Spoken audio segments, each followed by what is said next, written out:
All right. Should be just a second. Uh-oh. We lost David. No, I put him back Okay. in the green. All right. So we should be starting to stream right on now. Anyway, I wanted to welcome everybody here. We've got a few changes, I'm sure that you have noticed, but welcome. Tim and I are live on our new Sub Nation special access code. So we've got like some major exciting things coming up. So bear with us while we're getting all the changes and everything.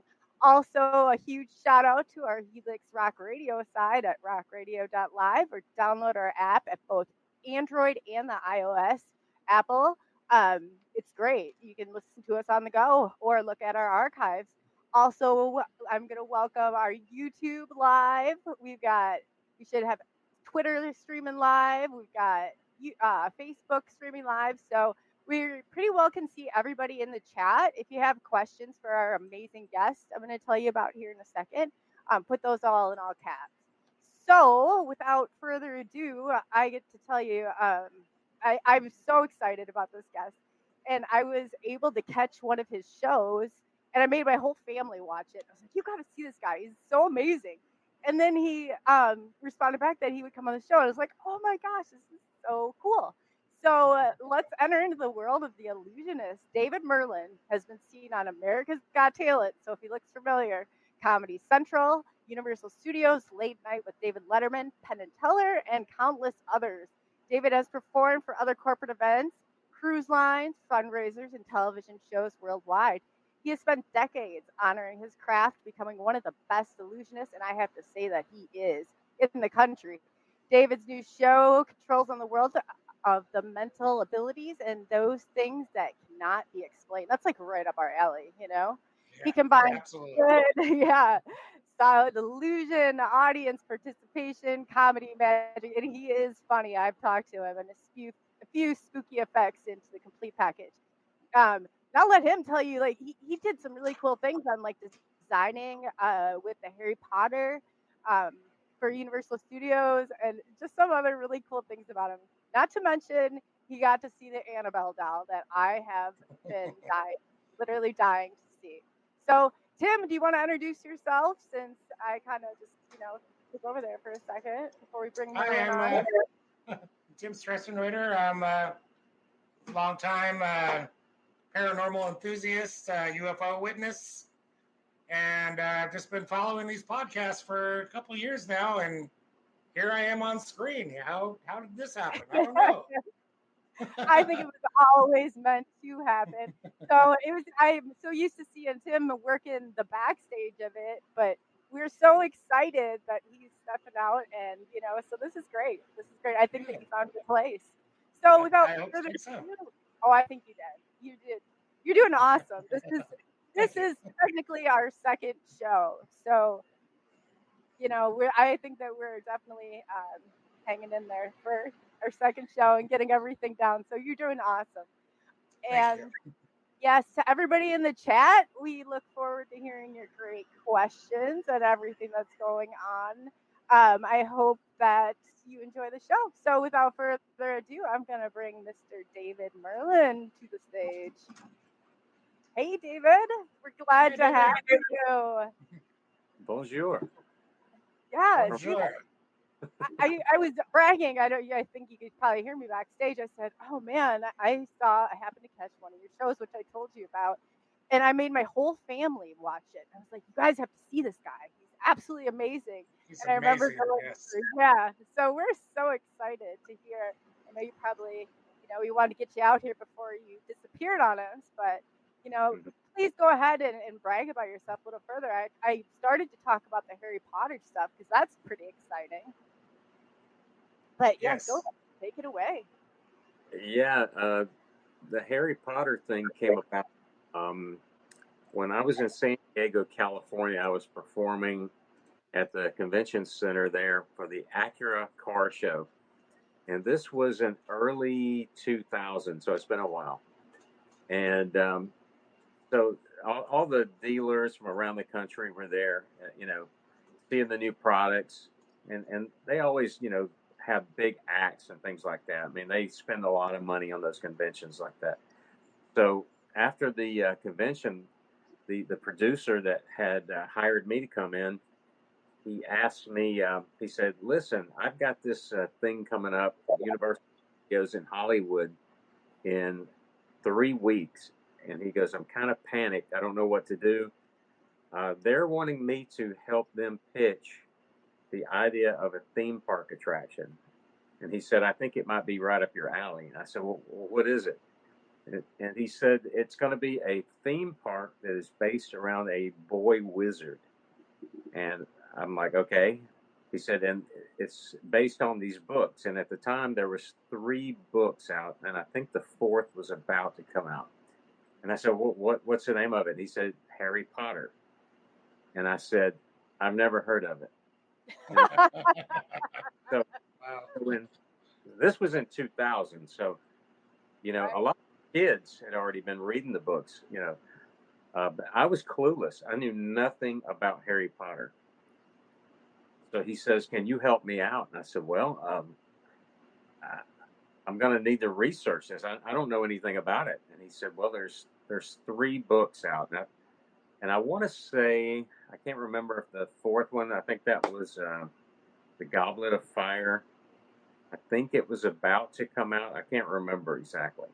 But he told me that Steven Spielberg had the rights to the movie at the time because he said they were going to be making movies. And that's a big deal. So Spielberg was going to be at this big presentation at Universal. So what happened was I had to go grab all the books that were out at the time. And I can't remember. I want to say it was the first 3 that was already out. Yeah. The Sorcerer's Stone, Chamber of Secrets, and Prisoner of Azkaban. I think it was those 3. And I had to quickly kind of skim through these books to try to grasp a little bit about what Harry Potter was. I mean, these are not small, short books either. The Harry Potter books. No. Oh, wow. Yeah, I had to do some really, jumping around because there was no way I was going to go through all these books. And then I got somebody to kind of explain a lot to me, kind of like Cliff Notes. So I had to put all these special effects together in 3 weeks to go with this presenter. They wanted to have a presenter to pitch it to Universal. I think it was Warner Brothers and DreamWorks were all there. And so I just had to put all these magical effects to happen around him because, of course, this guy's not a magician. He just wanted the things happening. He's kind of reading through a script and things would happen like with rain or things appearing or disappearing or things flying around the room. So I built all this extravagant stuff in 3 weeks. I was working like 16 hours a day for 3 weeks. I had another illusion builder in Las Vegas help me build a couple of props. So he had to, normally it takes him, 6 to 8 weeks to build something. So he's building something in 3 weeks and he has to, put other people off to jump on this project. So we were like all hands on deck to try to get this put together. So, I mean, that's not a lot of time at all. Yeah, no. Yeah, and then you get it put together, and then I think it was the day before I go to Universal Studios, and they took me like to a prop warehouse where I could kind of pick out some different props, to arrange around this set that we were building. And we were on a sound stage. It was a small sound stage right next to the Terminator attraction at Universal. So I got to go through this prop house, and I was picking out all these things and things that I think that I had seen in movies, So I'm just getting anything that I could possibly kind of jumped out at me that I really liked. So we were able to get this set built and get all these illusions and special effects ready to go. And when it was time, I was kind of excited because, I'd always wanted to meet Spielberg. Well, he had to have an emergency surgery Oh no. right around that time, and I can't remember what it was. I can't remember if it was. I didn't know if. What do you call it? When something ruptures, is it your appendix? I don't know if it was that. Yeah. I'm not sure what it was, but I remember he couldn't make it, but he had all his, his people there. But so we did this presentation and went over really great. Of course, I wasn't able to film it because of non-disagreements and all that kind of stuff. We had to kind of stay quiet about it for a while. And years went by and nothing happened. And I thought, well, yeah, nothing's going to happen with that. And then now it's the biggest theme park in the world, in Hollywood and I've Orlando. been there. Yes, I've been there to both of them. So I saw it. I mean, it's impressive. My son just loved running around in it. I mean, it is so wow. How did you do that all in 3 weeks' time? I mean, that's a great to have things appearing and disappearing and flying, and we even got a real snow owl there. I mean, oh wow! So I didn't sleep very much, for 3 weeks, and I remember I was just so stressed out, because the pressure was on. I never had to do like that. I never had to do anything like that since. So, but it was a great experience to be able to do it and kind of be a part of that little history, even though, I bet. How neat. I mean, that's amazing. It is. And I've only met a couple of the people from the cast, and that was Tom, Draco Malfoy, and what was her name? The real weird one that liked Harry. Gosh, what was her name? I can't remember. She always went barefoot. I met her once. It's never how you imagine. The characters always, isn't it? I'm not sure I remember that one. It's been a minute since I've watched any Harry Potter movies. My son loves them. He just bought. We've been on this DVD hunt, and so he could see like the horses, these almost like corpse-looking horses. Nobody else could see them. She was blonde. I think she was from Ireland. She was only in a couple of the Harry, probably the last 3 Harry Potters, I think, 3 or 4. Yeah, I don't remember that character, but I think I kind of dropped off after the 3rd movie. But yeah, that was a lot of fun, and hadn't done anything like that since. Well, you sounds like you've done other things since. I mean, do you want to talk about? I don't even know where to jump first. I mean, you were on America's Got Talent. That's impressive. Yeah. I mean, Penn and Teller, I saw those shows, and your levitation acts. So, how did you get into magic? Or I guess it's more than magic.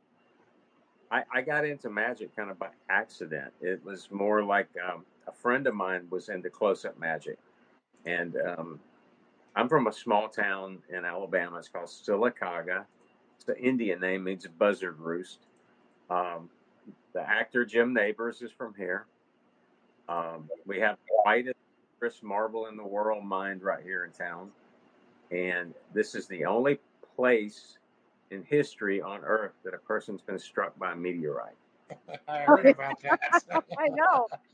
And isn't that where your alter ego was created? Oh yeah. You want to tell us a little bit about your alter ego?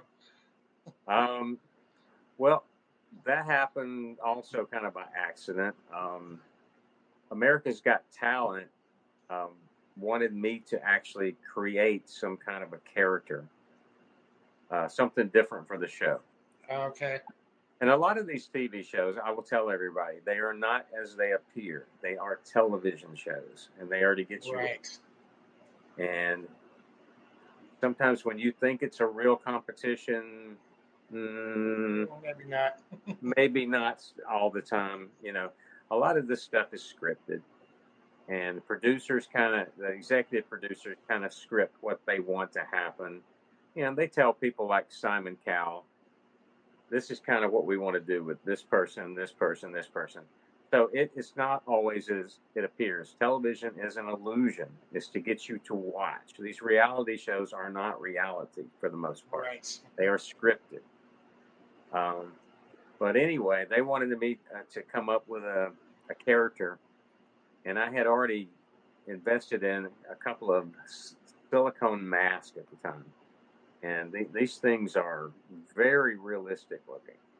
So I basically used one of these silicone masks and came up with a character called Psycho Jack, because they wanted the character to do really good and then do not so good. So I agreed to it. And I mean, I would have never done that as myself, because Right. well, if I'm masked, I can mess up masks. But, and I was always good at voices. I used to do a lot of impressions and things like that. So I could change my voice. I used to could do Beavis and Butthead and all those things. I'd even called in on radio shows, and people thought it was Mike Judd. Can you do it, Phil? I'd love to hear it. Huh? Let's hear some Beavis. Yeah, let's hear it. That's like right in my era. I love Beavis. Damn it, Beavis. Yeah, it's like, I'm the great Cornholio. I need TV for my bunghole. That's great. I love it. That's better than I expected. Wow. It's like, is this show going to go on television? I can't do it as good as I used to, but I used to do it all the time. So I was like, I could do it. But yeah, I used to do a lot of different voices, and I would do the Robin Williams kind of. Yeah. I get that all the time. Am I related to Robin Williams? But yeah, I came up with that character for the show and went on for a few episodes and then off. And I was actually on the first season as myself, and they wanted me to be on the show, but I had contracts with the cruise ships and couldn't go on. So I missed out on that opportunity the first season. And I also did Germany's Got Talent, which is called Das Super Talent. And so they paid me to go to Germany and do the Psycho Jack act. Oh, that's nice. Yeah. So see, not a bad vacation. Yeah. So some people just go on the show just to go on the show, and some people get paid to go on these shows. So they're not, like I say, it's not always as it appears. So did you know when you were going to get cut then, or was that all scripted? I wasn't quite sure. They didn't tell me everything, but when they started changing what I wanted to do on the show, I knew something was real fishy. And of certain tricks that I wanted to do or not do, and I even told them on one. I said, there's no way I can do this. There's not enough time. You can't teach a girl how to do this, and they're like, "No, that's okay because it doesn't have to go perfect." I'm like, "It's not going to go near perfect because it's impossible."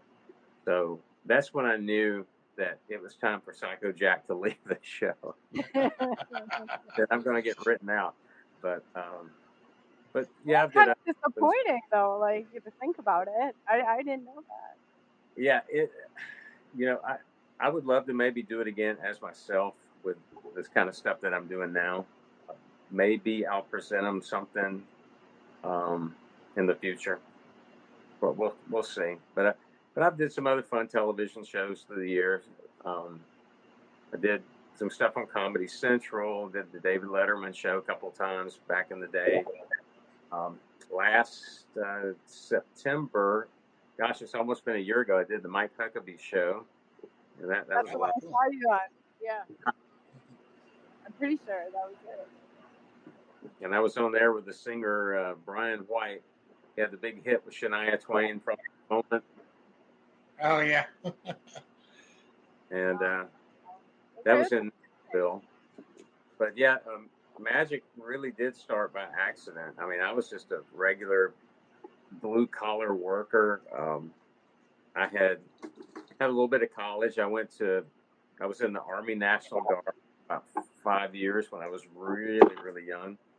And, went to Fort Knox, Kentucky, did all that. 5 or 6 years in the Guard. I was working for a major paper corporation. And all of a sudden, we started having major layoffs in the early 90s. And I was back and forth with this paper company. And then I was performing at the comedy club in Birmingham, Alabama.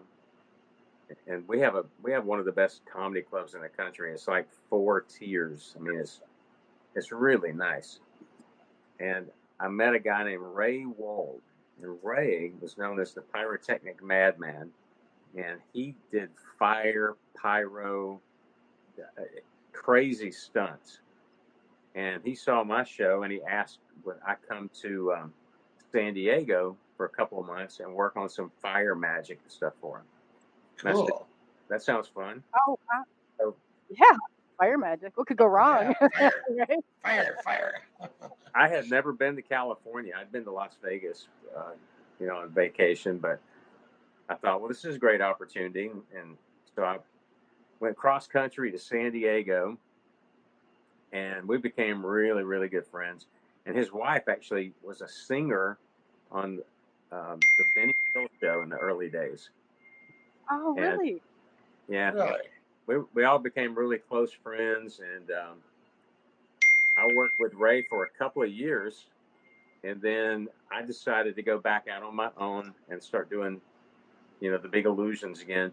And my show kind of turned into more kind of a David Copperfield thing, and so I really didn't have my own, I don't know what you would call it, persona yet. It was almost like I was a clone of somebody else. And I think that's what a lot of magicians did. They would clone themselves after, people. Somebody else, yeah. And, but anyway, Ray soon after got big opportunities, and he went to the Cirque du Soleil show, at the Bellagio. And Ray has been at the Bellagio from 1999 to right now. And I think he's only one show. He sets himself on fire. Yeah, I've seen him. I've seen him at the Bellagio. He's on fire? Wow. Ray is engulfed in fire. I mean, it's the most amazing thing you ever seen. We used to go and we would do NBA halftimes and college halftime basketball games. Hockey. We did fire on ice. Hockey shows, in between quarters. Universal Studios. We even went to, I don't know if you ever heard of the disc jockey that was real popular in Chicago, Mancow. But he was Howard Stern of Chicago. And we went and did a show with him. It was called The Freak Show. And we did that. And I think it sold out 2 nights. That place held like 3,000 people, and they sold out in like 2 hours. Wow. That's how popular this guy was. But we did all kind of stuff like that, overseas television shows, and then sometimes we'd go to Las Vegas, and we would film like a television show, like for Spain in Las Vegas, and they would just bring in the host. So you really, I guess if you're watching Spain when it would air, you would filmed there in Spain, but actually it was filmed in Las Vegas because that's where they get all the acts. And they didn't have to, fly the acts to them. The host just came to the acts. So I guess it was cheaper. So. Oh wow, how fun though! Yeah. Actually, so traveling the country and lighting yourself on fire. That's awesome. Literally lighting it on fire. Yeah. I was still always very cautious of the fire, but I got used to it. And when I was working with Ray, we were actually about to go on the Letterman show for the 3rd time, and he had a property in Temecula, California, and because in California, especially San Diego County, you couldn't do fireworks or fire anywhere around there. That was no, you can't. So what we would do is Ray had this property outside of Temecula up in the mountains. and it was about a 3,000 foot elevation, kind of like the middle of nowhere, 20 miles from Temecula. So we're so high up, you could see Temecula, past the valley. And when we were there, we had to film what we were going to do on the Letterman show, because they want to know exactly what you're going to do. They want to see it, and it's got to be timed, pretty much to seconds, because they always have their best act on last. So you've got to make sure you get in what you got to get in, because when that show goes to commercial or the show's over, it's over.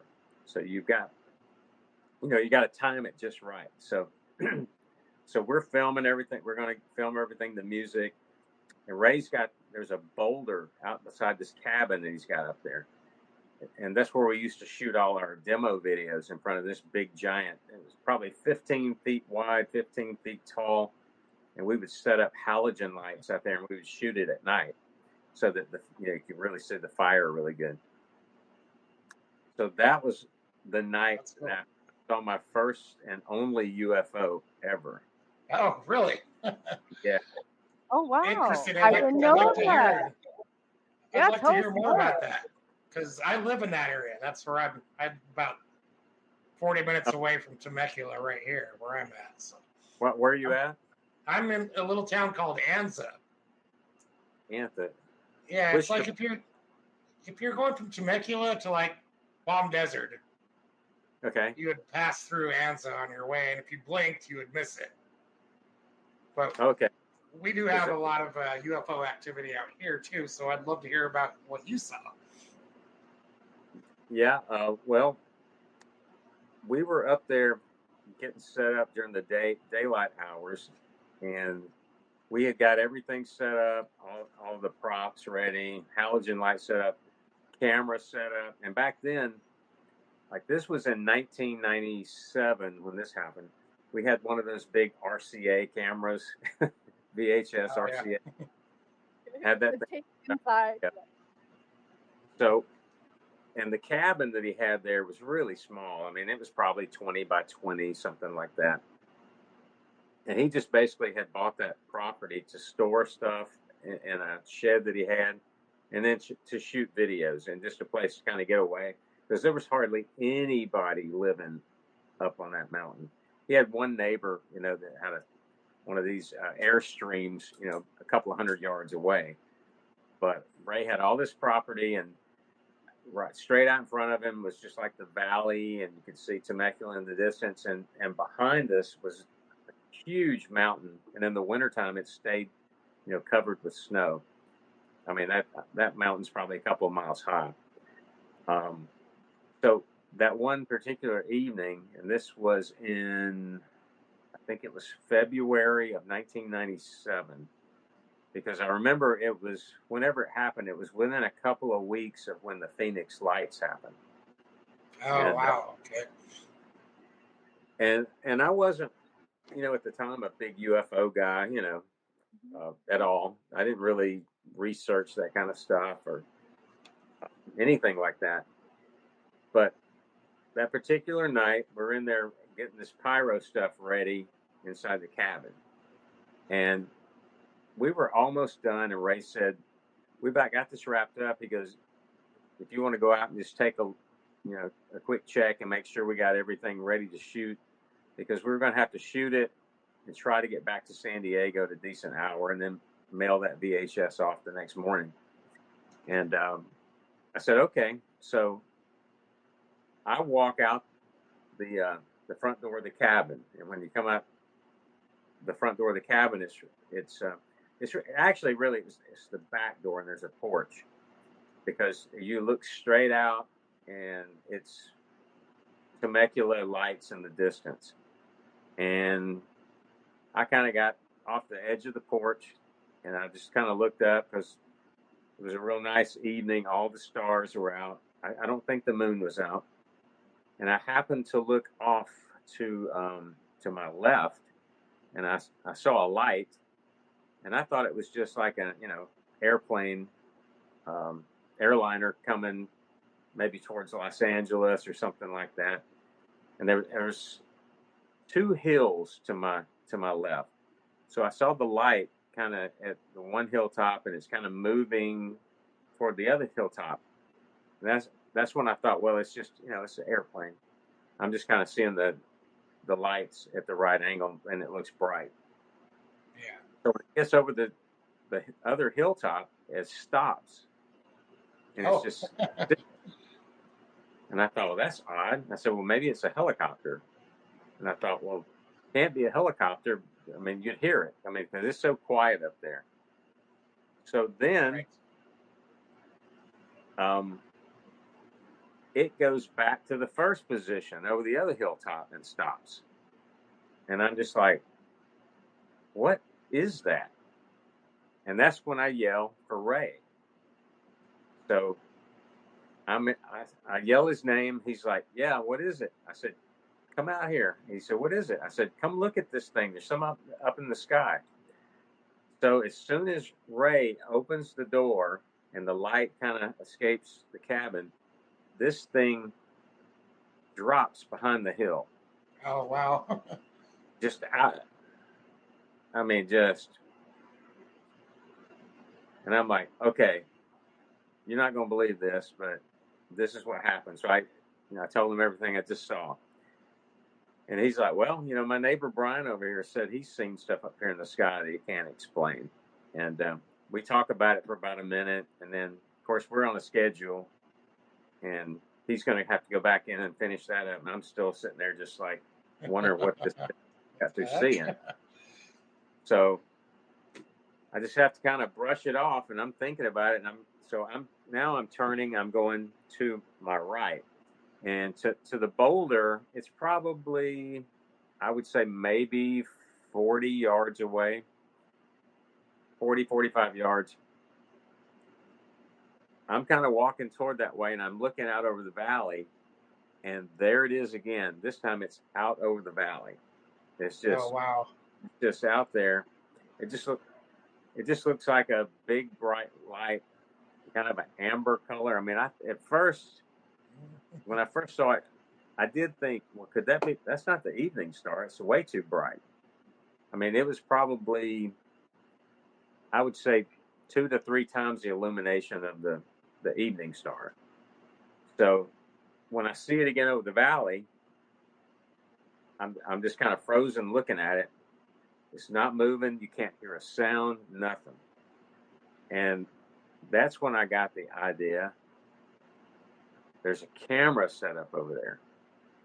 Oh. And all I would have had to do is spin the camera around. So I'm sitting there, I'm keeping my eyes on this thing, and I take a couple of steps, and then this thing drops and goes back up like in a V. It's kind of a fast. Whoa. And freezes again like perfect. And then I'm just like really, excited. I'm not scared or anything. I just can't believe what I'm seeing. And I'm like, I got to get this on film. Yeah. So I start walking again, and then all of a sudden, it's like the lights go out. It's like somebody turned off a light switch. So Did you come back after that? Notorious for that. Notorious. I just get my camera, and then all of a sudden I'm like, why? I mean, really, why? See you later.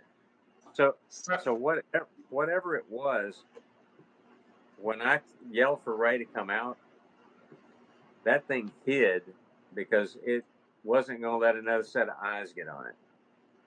And then it was also, I'm pretty sure, aware there's a camera over there because there's 3 big dual halogen lights. There's 6 lights lighting this boulder up. So whatever it was checking out what's on this mountain. Why is this boulder lit up, and that I've asked people, in the military, I said, could that have been some kind of a early drone or something like that? And they said that, well, did you hear any noise? Because, drones do make a buzzing sound. I said, there wasn't. He said, was there any heat waves coming off of it? I'm like, he said, like you see behind a jet, you see those waves, or like in the desert, see the heat coming off the desert. I said, no, nothing like that. He goes, it wasn't ours. No. There's actually a name for that phenomenon here, and we call it Goldie. It's an amber orb that's been seen here since the early settler days. Yeah. Here in this Temecula, Anza area. So even the people on their wagons and horses were seeing this way back then. Wow. So Yeah, you got to witness it. I mean, I couldn't tell how big it was because I don't know exactly how far away it was. That was the only thing. I mean, the hilltops that went behind, they were probably maybe a quarter of a mile away. They weren't mountains; they were just some hills. Yeah. So I don't know how far past those hills it was. When it was over the valley, I'm estimating it had to be at least a mile away, maybe a little bit further. I just don't know. I don't know if this thing was the size of a car or bigger or smaller. Right. Don't know. They're hard to gauge. They really are. I think that's, I mean, the whole part of the illusion, as you probably know, but that's amazing. I mean, being that close, I mean, a mile, that's not far away. That's not Well, I far mean, away. I think it was a little closer when it was behind the hills, but what was amazing, the way it went around the hills and got out there over the valley. I mean, and when it did that V maneuver, that's the most amazing thing I've ever seen. And this was in 97, and I've never seen another one since. Wow. You kind of lock into them, you know, like the first one I saw, it came 30 feet away, it's 50-foot diameter. I dropped the camera.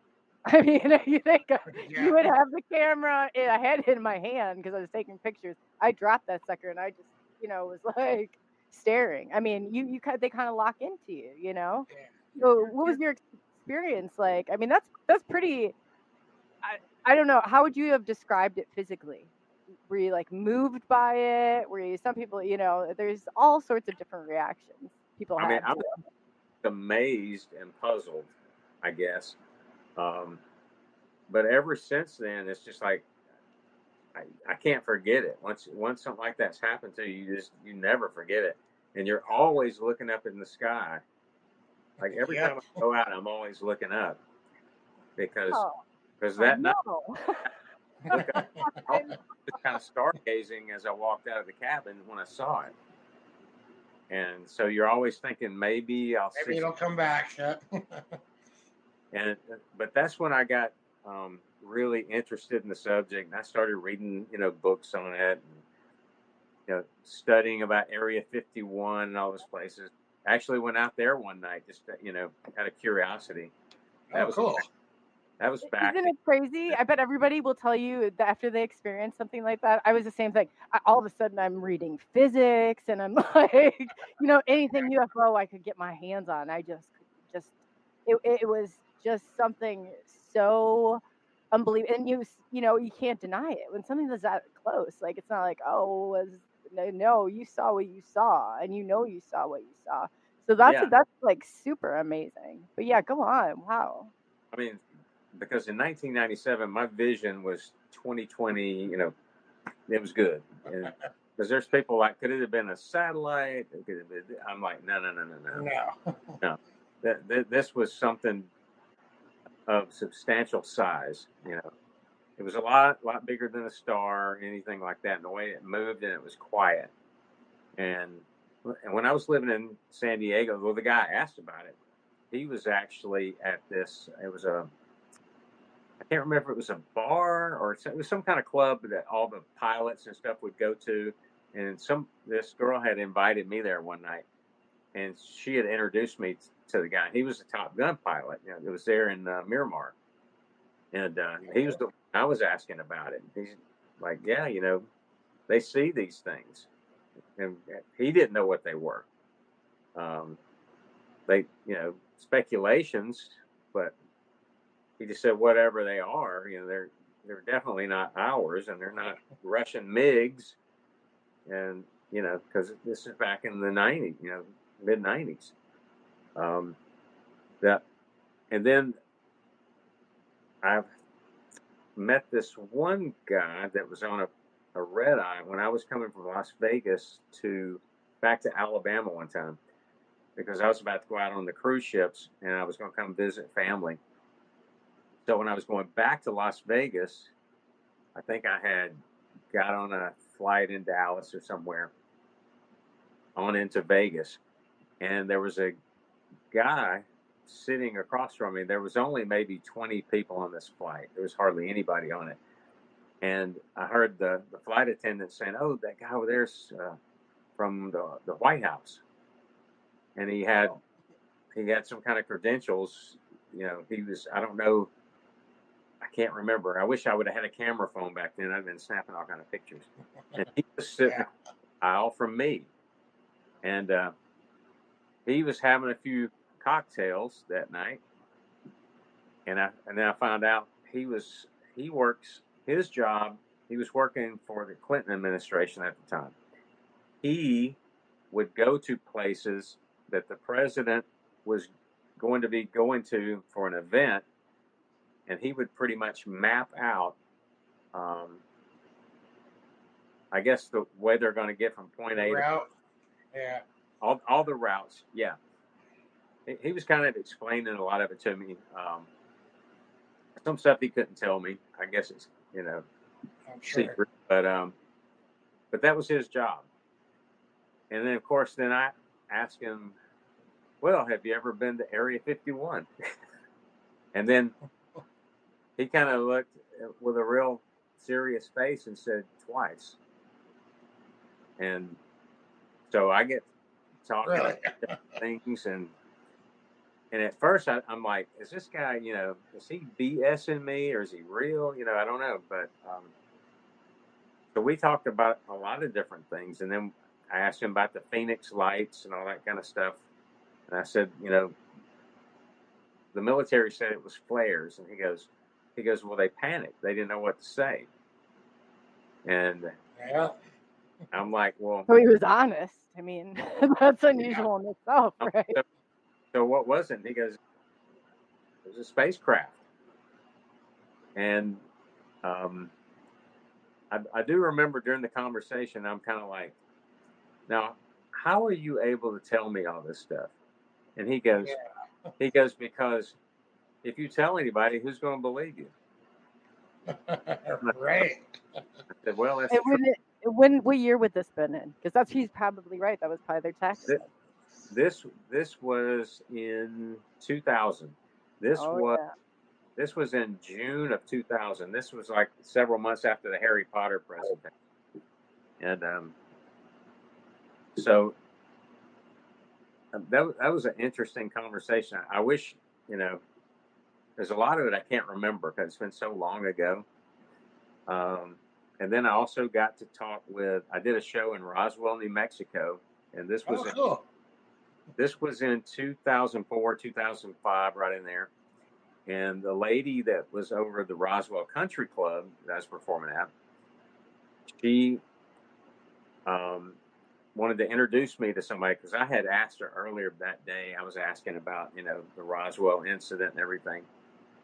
And she said, "I want to introduce you to someone." And she introduced me to this man. He was probably in his early 80s and really sharp. Yeah. And he worked for the radio station there in Roswell when it happened. Oh, no way. Yeah. That's so cool. He was like really, really young. And he told me about how a lot of people that he knew were threatened about not saying anything.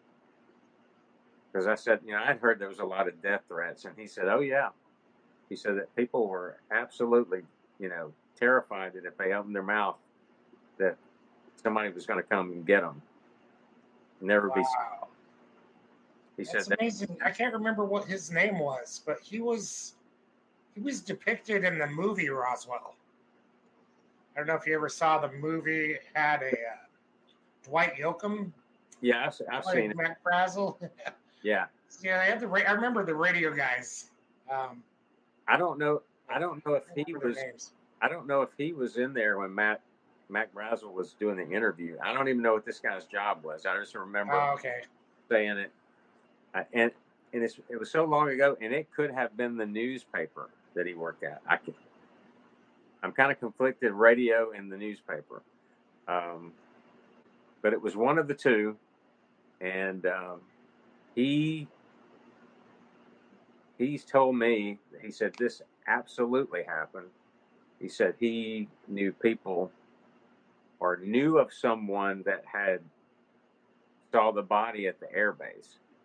So, Wow. He said, look, people might call me a kook. He goes, but I know what was happening at the time, and I believe the people that were telling me. And this was a guy, he said, look, I'm a very religious guy.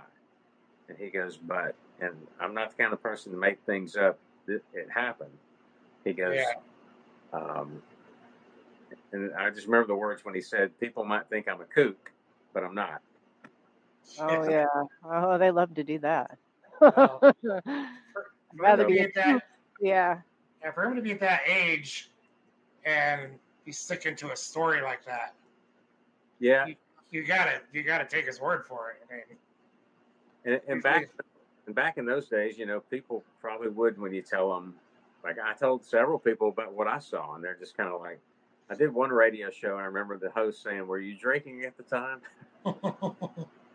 But I think now, since they started releasing all this footage from the Pentagon, people are starting to come around, and then you got people like Tucker Carlson are really pushing it.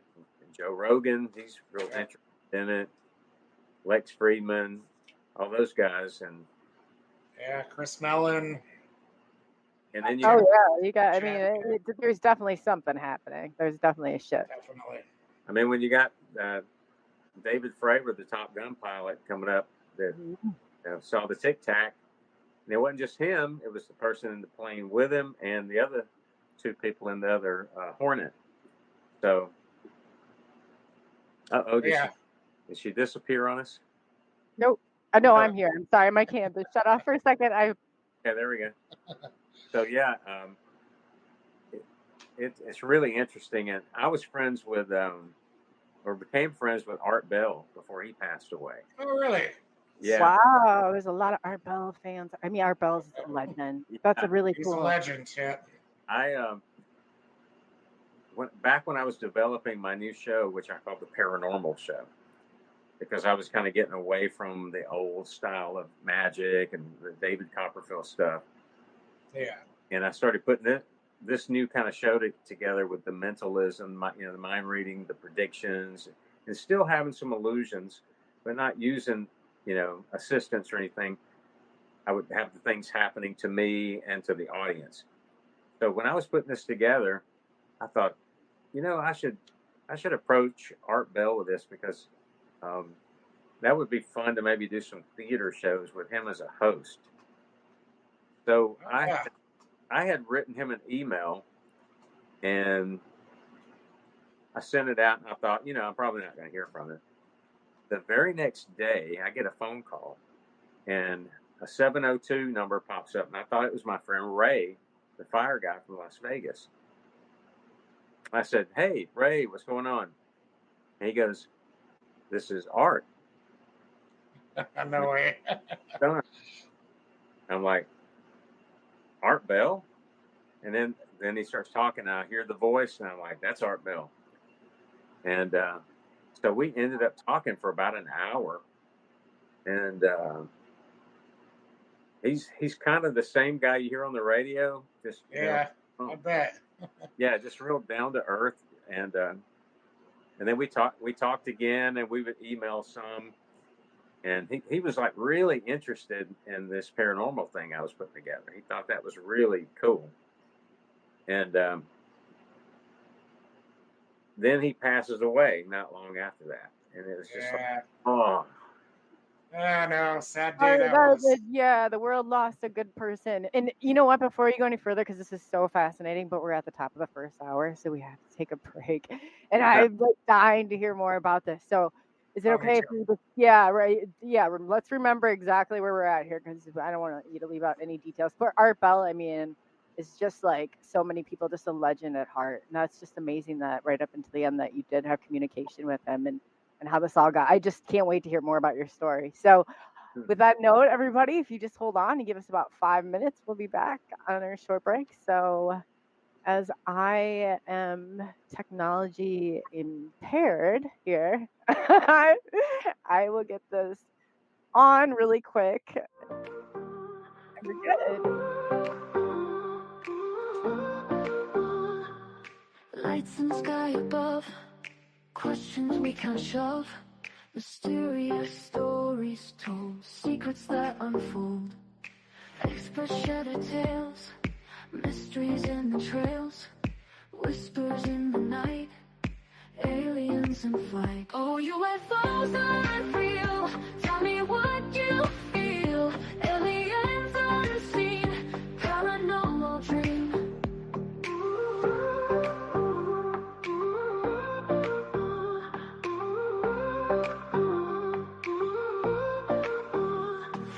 Cryptids in the woods, Sasquatch understood, the unknown so surreal, cool news we reveal.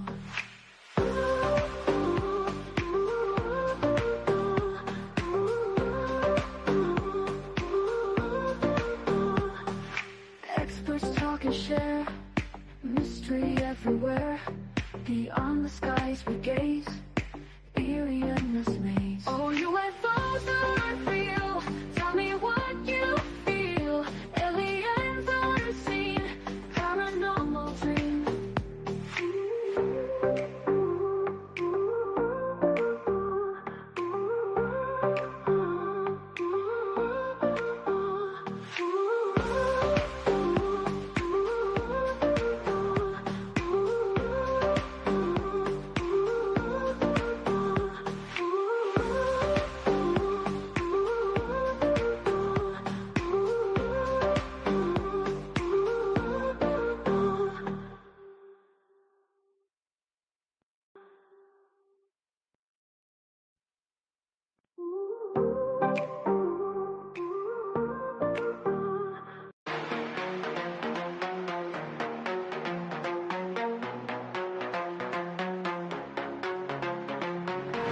Lights up in the sky, strange shapes passing by, whispers in the night, the unknown takes flight.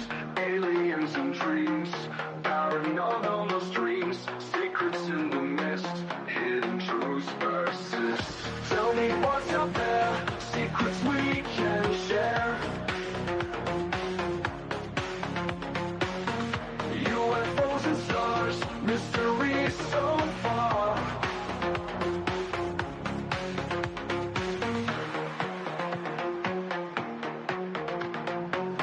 Cryptids in the woods, Sasquatch like it should. Echoes in the dark, leave a lasting mark. Experts leading way, truths they need to say. Peeling back the veil, tales that never fail. Tell me what's up there, secrets we can share. UFOs and stars, mystery so far. Mr. Far.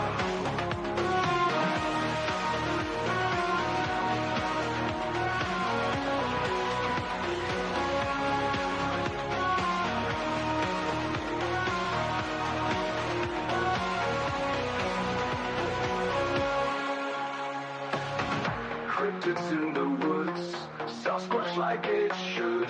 Echoes in the dark, leave a lasting mark. Cryptids in the woods, Sasquatch like it should.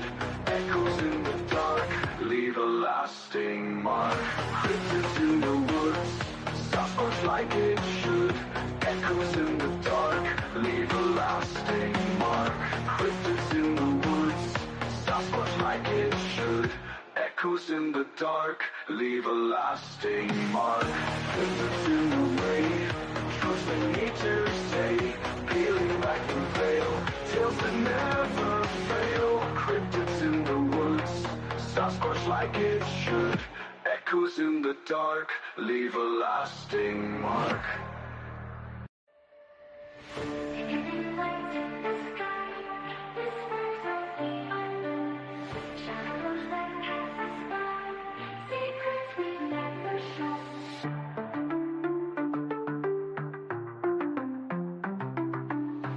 Letters from distant stars, questions we dare to ask. Footsteps and forces for mysteries in our grasp. UFOs and things unseen, paranormal in the in-between. Cryptids lurking in the night, bring the unknown to the light.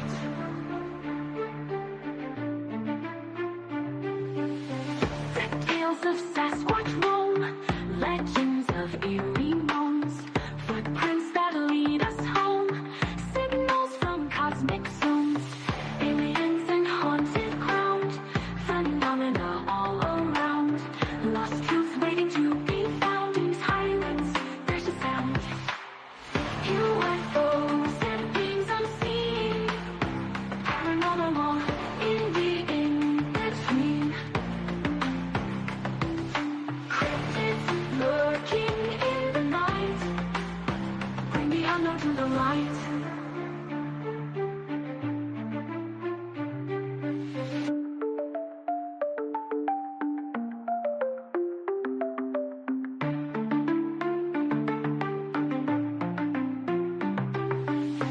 UFOs and beings unseen, paranormal in the in-between.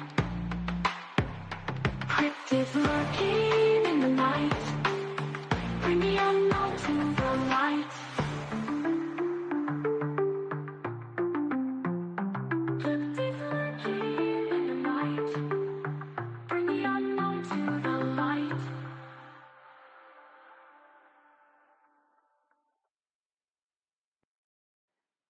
Hello and welcome back, everybody, from our first break. So we got everybody here. This is pretty amazing. We ended on our bell, which is just, hard to stop there. The But I thought if we legend. didn't, we could far in. Yeah, the legend. Along with you, David, you're a legend too. Everybody's Absolutely. I'm being a fan. I am a fan, okay? As I saw him on a TV Me show, I too. made my whole family watch. So this is I great. remember David from David Letterman. Man, That's how old I am. yeah. You're like groupies now, David. So. Right? Yeah, so carry on. So like you're just getting to the beginning now and how you're kind of changing yourself up and Art Bell gives you a call out of nowhere. I mean, that's just amazing in itself. So continue on.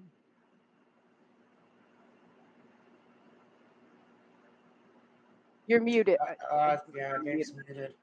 Oh, Can you hear me? There we are. You got me? we got Gotcha. you. Okay. Okay. Yeah. Through the years, I've met and worked with so many different celebrities. Some big time names. But it's like when Art Bell called, it was just like, I couldn't believe it because I used to listen to Art when I would travel the country. I used to do a lot of country clubs back through the 90s and through the 2000s. And when you're driving at night, there's nothing on the radio really. So I would be listening to, Dreamland, Coast to Coast with Art. And so I would get so fascinated, driving late at night and hearing the UFO stories, the ghost stories, and things like that. And then to have him call me on the phone, I was just like, I couldn't believe it. And then he was just so nice, just down to earth. That was the great thing about him. Like zero ego, anything like that. But sometimes you meet these celebrities, and I've met some that, their egos are just out the roof, and then some are just super grounded, and he was one of those type. And then we talked about our UFO experiences, which I had the one and he had the one with if I'm not mistaken, him and his first wife Ramona were driving back to Pahrump through the desert, and a black triangle came across the top of their vehicle, just dead silent, and just a giant black triangle. I remember that story. Yeah. Yeah. I don't remember, It's amazing. but he said, it's just like with me. once you've seen something, it's just kind of like it's just embedded in you. Yeah, you can't unsee it once you've seen it. Yeah. It's gonna be with you I forever. mean, You know. yeah. With me, I saw a light. With him, he saw a big giant object. So I can only imagine how spectacular that was. You know. Was that like one of the TR3Bs? Is that what he thought it was? Don't know. Who knows? He saw like- it. That's all that Yeah, matters. he saw it. And of course, he was also interested big time in ghosts, things like that. And I've only had one situation that I can't explain as far as that goes, and that was when I was around, I think I was 19, maybe 18. My uncle had just passed away, and he was actually living with us for a while. And my dad worked for Alabama Power Company, and he was always getting calls to go out at night. If there's a storm or anything, he was always having to go to these substations or go put up new transformers. So he would be gone a lot and come back at night. And no matter if I'm asleep or awake, if I'm asleep, he's still going to come wake me up. And he would always come in the room like, "Hey, are you asleep?" And he would sit on the side of the bed. He was one of these dads that was going to ask you how your day was, what happened. That's just the way it was. He'd sit on the bed and wake me up, and I'd have to come out of the sleep. So there was just one particular evening. I guess he had went out on a call, and it was probably 10 o'clock, and I had just came and laid down and just kind of turned over, and I'm just kind of sitting there thinking about the day or whatever, not really all that sleepy yet. And all of a sudden, I feel, as normal, I feel the bed go down, like he's sitting on the side of the bed, and I kind of turn over, and there's nobody there. Oh, wow. And then I'm like petrified because I could feel that bed go down. And then I'm just kind of sitting there, and I can't. It's dark in there, and I can't remember if there was any light coming through, but I think I just kind of threw the cover over, like this can't be happening, kind of thing. And I could feel something touching my thigh, and then I felt, and this was back when we had like the mattress and the box spring that makes a lot of noise. I don't even know if they have those anymore. Yeah. The kind that would squeak, when it would go down. I know what you're talking about. Oh yeah. Some of the people listening won't know because now you got these sophisticated beds with memory foam. Right. But this is like one of those box springs underneath, and it made a definite noise when somebody else would sit on the bed or whatever. And then all of a sudden, I'm petrified, and then the thing starts coming back up. Like you could just hear it squeaking, and you could feel the tension coming off. And I am so petrified, I couldn't even get up out of the bed. And I don't remember how long I stayed awake that night. But it's kind of like I was scared to yell out, like somebody's going to think I'm crazy and they're going to put me in a psych ward. but that was my only experience as far as something like that goes. Now you as him, like it was kind of his routine. That kind of gives me goosebumps. Now one of my closest friends, he was a band director at the school where we graduated. His dad was a band director. His dad was the band director, and we played in. I've known him since we were little kids because he also played keyboards. I played guitar and drums. Like we were playing in rock bands when we were young, and so we've been real close for a lot of years. And he has been like a what do you call it? A praise band minister of music for many years. And he had just gotten married. This was gosh, this would have been in the 90s. And he and his wife were in this new house. And it was about 3 o'clock in the morning. And he, for some reason, just kind of woke up.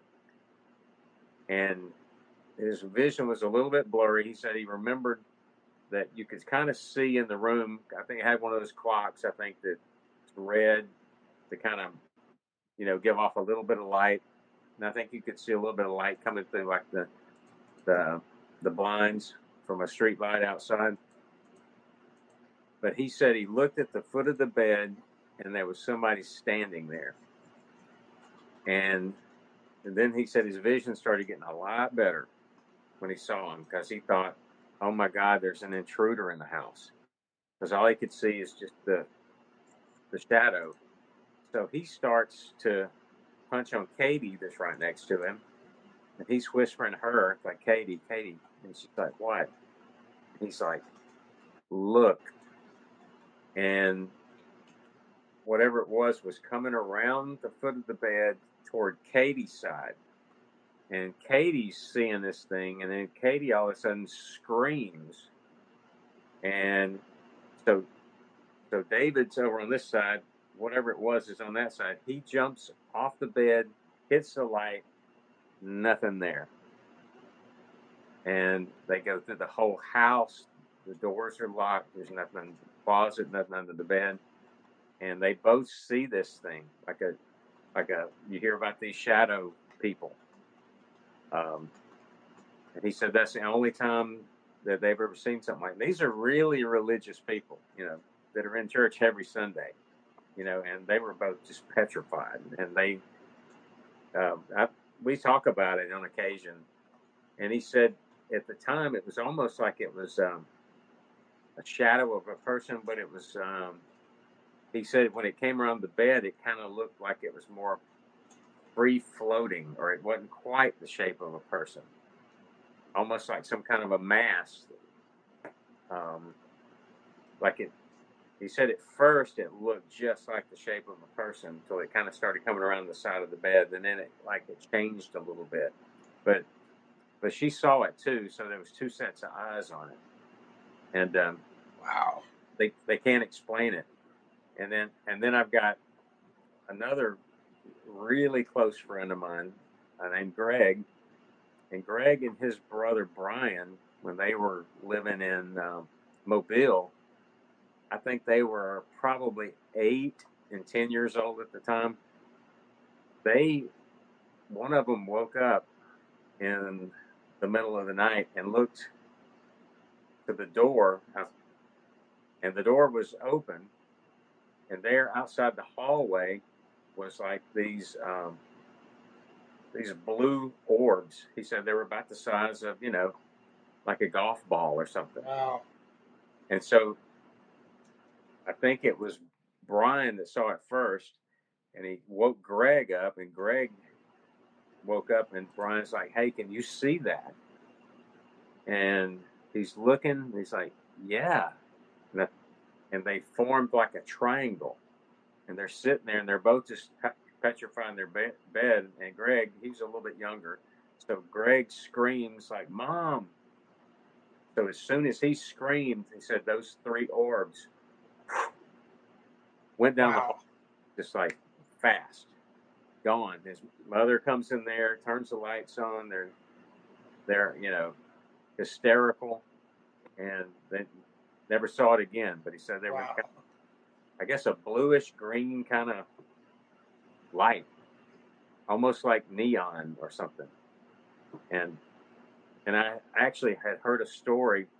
I can't think of his name. You might know him. The one that's kind of blew the whistle on the Tic Tac and all that kind of stuff, that started letting the information out to the Jeremy. Oh, me, David Grush. What's his name? David Grush. Is that who you're talking about? No, he's Hispanic, I think. He worked. Oh, Lou Elizondo. Yes. Yeah. Okay. Captain Lou. Oh yeah. I CIA Lou. Yeah. No, go ahead. I heard an interview with him the other day, and he talks about very similar objects years ago in a house that he was living in, but they saw him many times, he said. But he was talking about these were like, I think they were green, but he said sometimes they were different sizes. They would just come up and float like little orbs, like, and they were almost neon-like. So when I heard that, I'm like, that's exactly what Greg and Brian saw. So, Wow. and then, That's amazing, Orbs. I grew up seeing spirits. So what you're saying is so interesting to me because the big question is, where do the paranormal and the UFO, like, where's the crossroads? You know, because they I don't, somewhere. you know, I don't know if you've seen some of the Tucker Carlson interviews, but he has been talking to somebody, and the person that's told him about what these things are, he said he was even afraid to tell his wife about some of the stuff. Would that have been Tom Reed? You have like circle glasses. I don't know. Oh, okay. But he He's said a something little- that he's been told he doesn't want to tell his wife because it's just so disturbing. So, and then I've heard him in some of the interviews talk about their supernatural or maybe demonic. So it makes you wonder: are these things aliens? Are these things really demons? What are they? I don't know. Are they the same? Like, I mean, They're really, the are same, they? yeah. Yeah, like I just, it's hard for me because I grew up seeing spirits. I encountered a UFO in 2017. It found me. I didn't find it. But they're two different worlds. But yet now everybody's, going along this lines of like, okay, is this like interdimensional? Is this, what's actually going on here? Are they one and the same? We just see them differently because the orbs I've seen both with craft and I've seen like as paranormal. Now with craft, they're like right there, like balls of electricity, where orbs are more of, I mean, they're not like, that neon like you described. So that's tough. That's tough. What do you think? What's your, as being an experiencer of both? I didn't know that you were of both, but that's very fascinating. I just don't know. I mean, to listen to the guy you were talking about, he said it could be like extraterrestrial drones of some type. These orbs. I don't know. It's like, are they connected? Are they two separate things? I think it could all be connected, in my opinion. But that's just my Are, opinion. are these spirits that people say they see? Are they really spirits, or are they demons? Are they aliens? I mean, Yeah, that's always bothered me because somebody or it's said not- it, like I don't- that's always bothered me, that statement right there, because when I've seen them and I say, this is what I'm seeing and da da da, and they're like, well, what if they're tricking you? I'm like, well, I don't know. Yeah, That's always a possibility. It's always a it possibility. is. well, I'm friends with Tony Spera and Judy Warren, and Yeah, Tony thinks that these things are demonic. all of them he thinks are. I wish we have another host coming on, and he was on Extreme Paranormal. He's into the paranormal big time. He's got some good questions for you. But I told him about the doll and how you went to the Paracon and all that. So he knew where all the people were, and he's like, oh yeah, no, that's like amazing. Because Annabelle, the doll Annabelle, so he thinks every single one of them, like even ET, UFO, that they're all demonic, or is he just mean like the spirit portion of them? What does Tony think? Yes. Well, I've never really had the conversation about the UFOs with him, but he thinks, from what I gather, that these spirits are demonic. A lot of people believe, like they say that, like, the dead know not anything. And there's a lot of people that say that these are demonic beings that are imitating the dead, that are tricking you. So I don't know. There's just so many answers or questions. Yeah, everyone's got their own interpretation of that. I You know, mean, as for me personally, I grew up in the church, but I don't count myself as religious, you know. Yeah, the Catholic Church, if you grew up in the Catholic Church, it was either spiritual or it was demonic. You know, there's Demonic, no in between. yeah. No in with between. that. it's like Is he the one that kept the Annabelle doll then? huh? Is he the one that kept the Annabelle doll? Well, yeah, because Ed and Lorraine, they had the artifacts. And of course, when they passed away, that goes to Judy, their daughter, and to Tony. So I've actually, been there in the artifacts room there at the house, and I mean, it's a really creepy place there when you're there and it's dark. Oh, I bet. And you Yeah. were right there. Did you? I Oh, mean, yeah. I'm like I heard right that next they to built it. something to be Really able to done. transport her. Oh yeah, I like him. I like stuff like that. But yeah, no, it's. So what Yeah. did you think about Annabelle? Did she talk out to you? I mean, what do they say? Because I saw the picture you had sent. It said like basically was like positive things or something that had something written on it. It's kind of odd feeling because you're sitting there or standing in a room with this doll that the whole world knows about, and you're sitting there thinking, I'm the only human being on Earth right here in this room For next to this this doll. that everybody's talked about, and all these movies are about. Yeah, yeah, I Right. know. If you watch Yeah. The Conjuring, that was, I just watched it the other night and I was like, oh boy. But I just want to see Yeah. that owl. It's like should you look, should you not look? But I'd have to look. I'd have to. Well, it's like Judy's kind of like her dad told her, said, "Don't ever look at that thing straight in the eyes." And Oh, yeah. she goes, "I don't ever look at that thing in the eyes." Well, did you look it straight in the eyes? I did. Yeah, I would have to. I guess I'm like the Aerosmith song, "Living on the Edge." There you go. Yeah, I mean, if you went that far, I mean, how would you not? Might as Somebody well. tells you not to do something. It's like. So But I guess I did just they have since an they put her in her new? Oh, I'm sorry. Go ahead. I've just got an inquiry mind about things. So, if I'm in that situation, I'm going to sit there and, look at it, check it out. You tap on the glass or anything? No, I didn't tap on the glass. I think I touched. But I'd have been like Are getting you closer. awake? Like, how do I knock the latch off of this thing?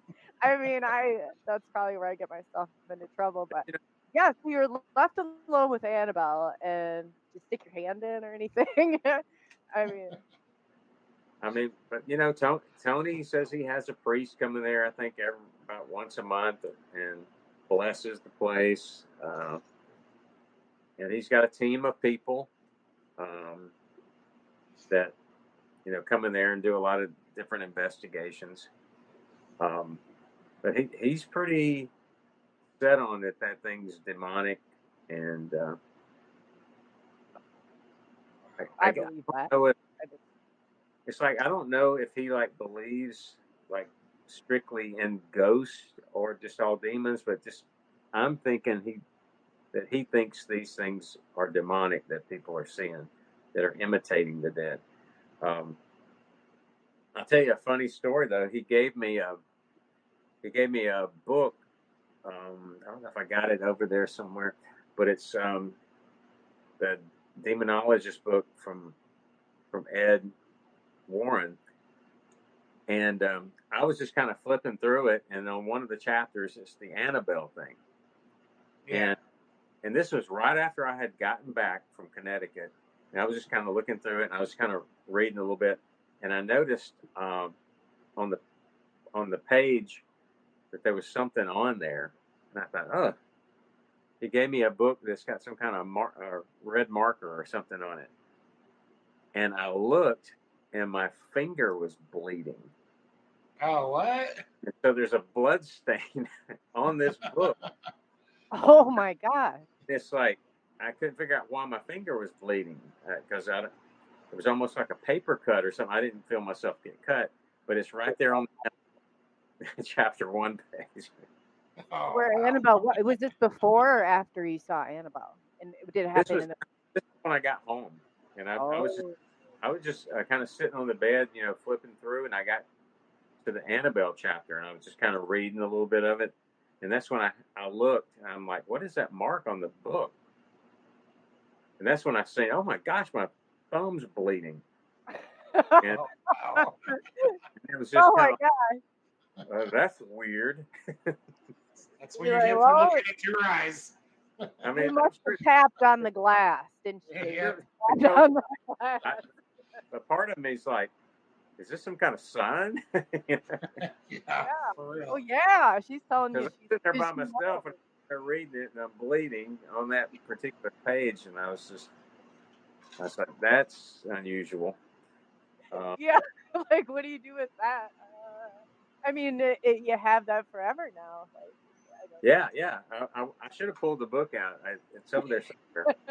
oh my God. I mean, when stuff like that happens, I wish, like I said, Sean, the other host, he talks about this box that he did, and lightning struck, and then it started a place on fire. He's got like a burn on his arm, and he's like, just some of the things like it was along the same lines of the Annabelle doll, but it was like this haunted box. So yeah, I totally I believe in that. And as much as I probably shouldn't, I want to see that doll so bad. I really do. I want to see that doll. When you showed me, I was like, oh, I'm so jealous. Not only did I see him on the show and think that, like this, I saw you do your levitation um act, and then you went into like, however you did it into two pieces, and then you had a girl disappear, and I was like, whoa, Yeah. but so I was impressed by that. And then when the more you're talking, I'm just like, okay, now I've gone from like a groupie to like, can we get your autograph, or are we worthy here? No, that's so awesome though. And then an Annabelle like made you bleed on the book. So I mean, how much cooler can you possibly get? Yeah, I mean, what's the odds? I just thought, what is the odds of this happening? Not. I did Yeah. pretty well That think is- she was sending something your way. She's letting you But, know. That's a sign of something for sure. but that was, Tap I on think glass. I was up there when I saw Annabelle that first time. It was 2020. It was kind of like at the peak of COVID, and I was visiting a friend of mine up in New Haven, Connecticut, and then I could give Tony a buzz, and he's like, "Yeah, come on over to the house, and I'll show you the museum and everything." And so that was a lot of fun, just a one-on-one tour with Tony like that. And then he wanted me to come do the Phantasmicon last year, and that was a lot of fun up at Mohegan Sun Casino in Connecticut. Of course, when you go to that one, they keep you away from the doll a little bit more. I think you're about 10 feet back. Not as intimate as actually going into the artifacts room. Yeah, I bet not. And then you were left alone too. So Yeah, a lot. when you're with everybody, they're drinking wine and everything, so you got safety in numbers. Yeah. Have they said that she's done anything since they've had her? Like, and closed? Has she moved or? I don't know. There was. It seems like there was somebody telling a story that they could have swore the thing blinked, but I don't remember that one tell that story. But I mean, I didn't see anything like that. I didn't see any movement. I was sitting there watching it for a little while, and You just bled on the book on the page. but that was when I got to Alabama, the wild part. Oh yeah, no, but that to me says that doll's got some power. But Wow. it was, and when it happened, it was just like I couldn't believe it that I'm got cut, and that's the page I bled on. When I'm turning the pages, because I didn't see myself get cut or anything. So Annabelle likes you. You have another fan. Christen that chapter with your blood. That's Yeah. awesome. yeah, Like, I need to post that on, take a picture and put it on Facebook. You really should. You should, I'm yeah. going to use this as bragging. Like I'm going to tell people, now look at this is because that's pretty cool. I'm a huge fan of the Annabelle doll too, obviously, but just that happened, like that's when stuff like that happens, that they're sending you a message. So she must have liked you since she didn't Well, take out a major artery or anything. So well, that's the good. demon, I don't know how well it liked. Yeah. Sounds like she came home Millions. to you. Yeah. Yeah, no creepy dolls for this guy. I'm sorry. I'm out. I see the one behind you. I love stuff like that. My son, he said, don't bring anything like that home. I'm like, oh, what are you talking about? Yeah, I love stuff like that. Yeah, this is a custom made ventriloquist dummy. Cool. What's his name? Oh, wow. Oh, no way. It has a David Merlin twist. For those you can't see, yeah, we wish we could. Yeah, he does. I can't get him camera good. That is pretty cool.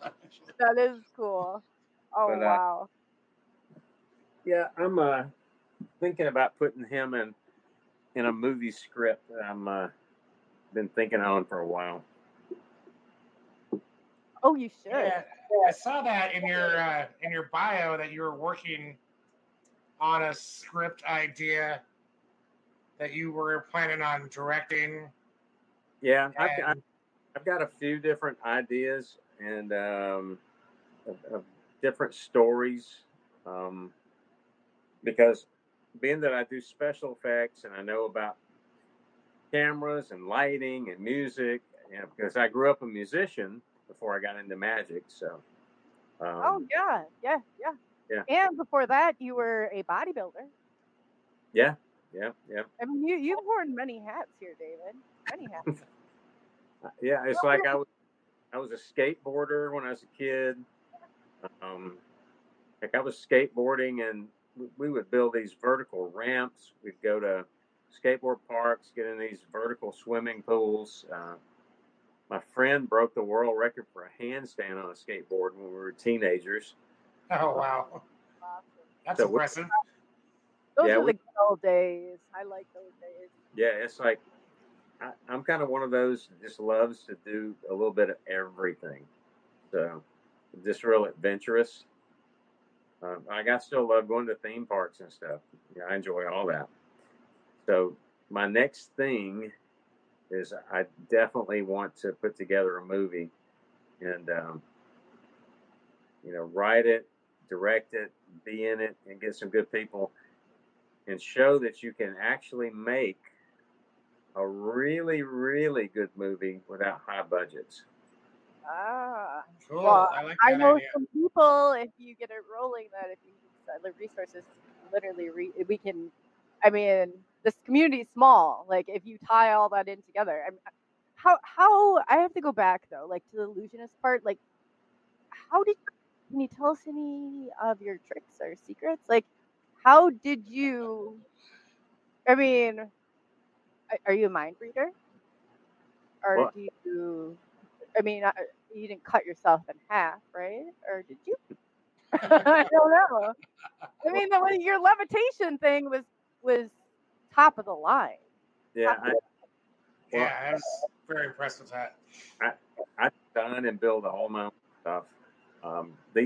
These things just pop in my head, It's like I'm working on something new right now, and every once in a while the light bulb goes off, and I'm like, I wonder if this will work.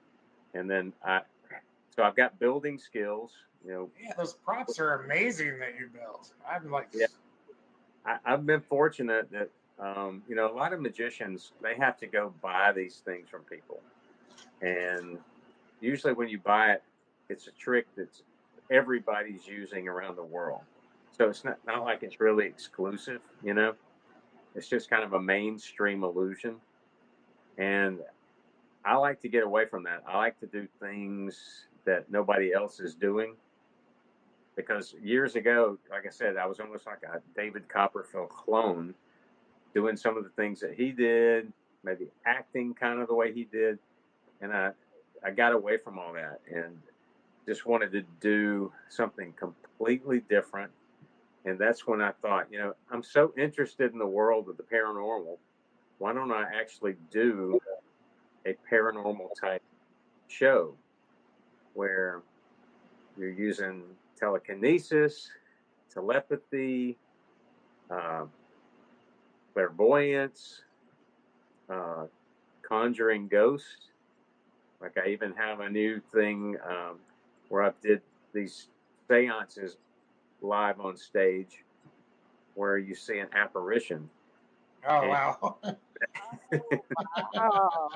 So is this like I said, David, are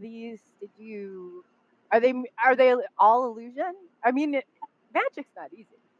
I don't like A good magician will never tell. So. no. Well, it's kind of like when you tell people, they'll say, can you really do this or really do that? Or you really, if you say yes, they'll go, oh, no, you're lying. If you say no, they're like, oh, no, you can. Right. Part of me feels like you can. Like, I don't know, you're kind of like a pretty amazing person that has skills. Not everybody, usually they're lucky to have one or two of those. And you've experienced the whole spectrum. And just to know clairvoyance, telekinesis, all of that, like, and just to be so right on, how, with the confidence, like, I feel like you have to know something. I just tell people at the beginning of the show pretty much, I'm going to let you draw your own conclusion of what you see. Hopefully you guys can see my show sometime and the way I use the audience. And it's kind of a psychological, theater of the mind that I do with everybody. Of course, I do some illusion, but the things that I do with the audience now, it's pretty mind-boggling. And I've even had magicians come in there, and they're just like, I have no clue. I have no clue how you're doing. I have the mentalist part that's on there. amazing. That's where I'm just like, poof. Yeah. I studied psychology. I was a outpatient therapist for 7 years. Like, I know some tricks to the brain, but I mean, and I've watched it close, and I've watched your stuff, and I'm looking for anything and everything, and I, because it's sometimes like the sleight of the hand, like, oh, but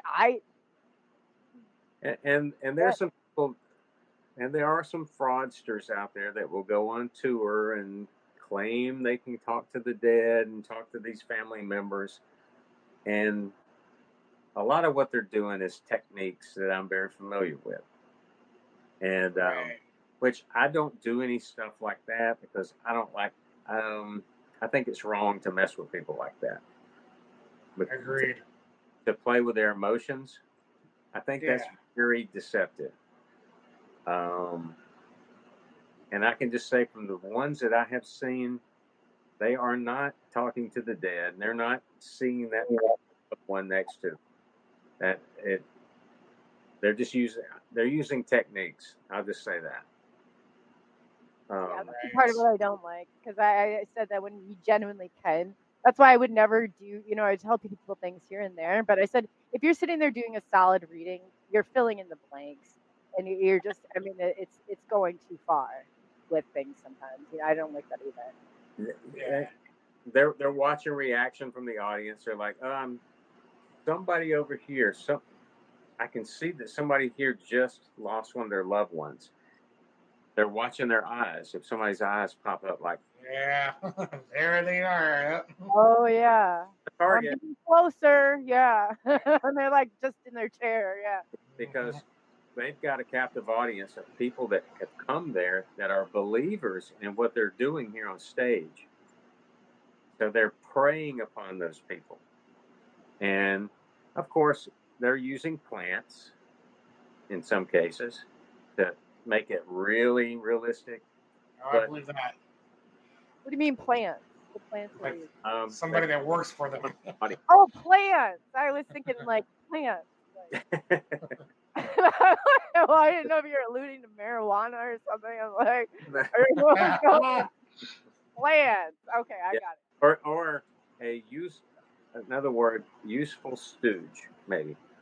Or they're stooges.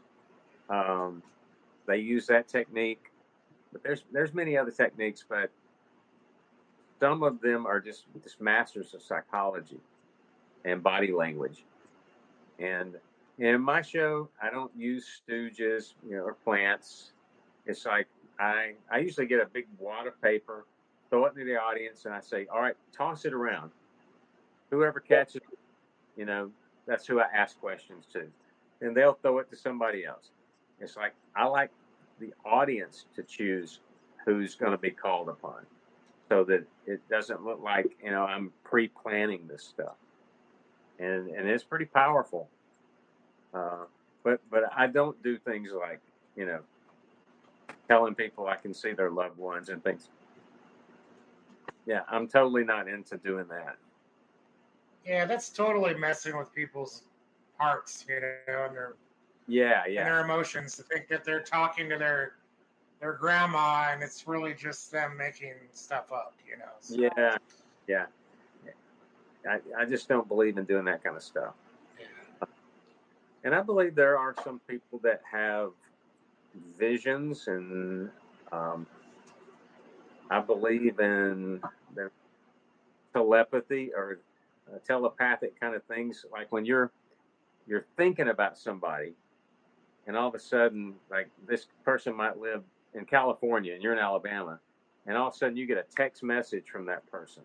Right. Or they call, yeah. Yeah. I think it's, maybe our brains are Wi-Fi. If a cell phone can transmit through the air on the other side of the world, who's to say our brains can't? Our brains are like computers. Our brains are faster than that cell phone. I mean, we can think of something, faster than we can ask Siri. Oh, so, yeah. It's true, yeah. And how much our brains process ahead of us, and how much we even are in our awareness is like a whole nother topic. Have you ever popped the clouds with your prefrontal cortex? I didn't believe in this, you guys. I did not believe in this, but we had a guest who was like part of the Montauk Project, and she's like, "No, when you see those fluffy white clouds, start with a small one, otherwise you'll be there for some time, and then you take."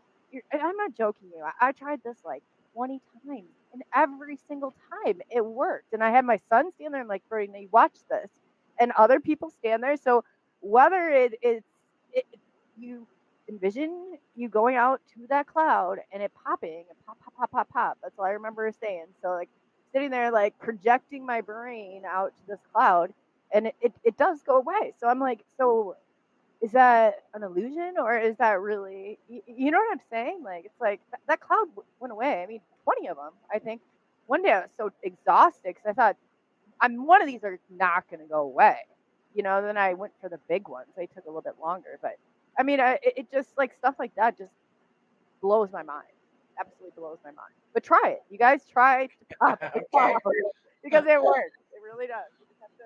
Well, the military were involved in remote viewing, and they claim that was absolutely a project with the military. Right. Yeah. The clouds popping, and then the men who stare at goats. I believe that was in that movie. What the movie? Remote viewing project. The Men Who Stare at Goats, the movie with George Clooney. I don't know if you guys have seen it. I don't think I saw that one. Oh, it's a comedy, but it's based on the actual remote viewing project from, I don't know the official name of the program that it was called, but that was Dr. Hal Putoff that did that. Yeah, I think so. Years ago, with what was it, Swan? I can't remember what his first name was. And they had the other guys. That's and people. There's a lot of people that claim, that I've never done it. I've not, or out of body experiences. Like, so how okay? So you go from. How did this all transpire into who you are, like, right now? Because there's just like all these layers, David. Like, I'm trying to like stand back here, like, Man, Um, you need about 20 books. Right. Yeah, right. well, I mean, I guess the paranormal stuff, just because the experience when I was younger with what was on that bed, I mean, that stuck in my mind. The UFO incident, and of course, getting to meet, Tony and Judy, and talking with a lot of people that have had experiences. I thought, this stuff really is interesting to me. So why don't I do my show based on something that I'm really interested in? And then plus, then I can go do shows at some of these events and talk to these kind of people, and learn more about it. Yeah, definitely. I mean, Yeah, but because you end up looking like the expert. So how did you? Because you're building your own stuff. I mean, I like I said, I couldn't be an amateur. I couldn't. I mean, it's that bad. But I love going into magic stores, and I love going into like, how did you take? Because you're good. You're really good. You guys, if you watch this, he's good. He's really good. To the point where I'm like wondering, like, okay, so you got some extra ability here, David. You want to share with us? Let us into some of the real. I just can't wrap my mind around it that you don't have some ability, because you have to. You really will. Oh, he looked away. I think I'm very good at reading people. I got really good intuition about people when I meet them. I don't know. It's hard to explain. But like I say in my show, I don't make any claims that I have any kind of supernatural abilities whatsoever. I would never do anything. No, of course not. Um, A magician, a real good. What did you say earlier, Tim? They don't let you in on their secrets. So yeah. Right. I've always been just fascinated with it too. And I remember when I was a little kid at Disneyland, they had a magic shop there. This must have been like in the 1970s. But I went and bought a little kit so I could put on a little magic show for my parents and grandparents. But unfortunately for me, that's as far as it went. I wasn't very good at it. I was terrible. And how have you ever gotten hurt in any of those? I mean, okay. No, I don't really do anything dangerous.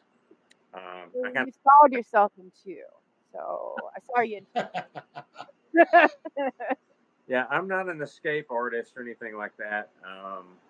I mean, I know a lot about that kind of stuff, but like right now, I really enjoy what I'm doing, mixing some of the illusions with the psychological stuff and the ghost stuff, and the things that I'm inventing, because they're one of a kind.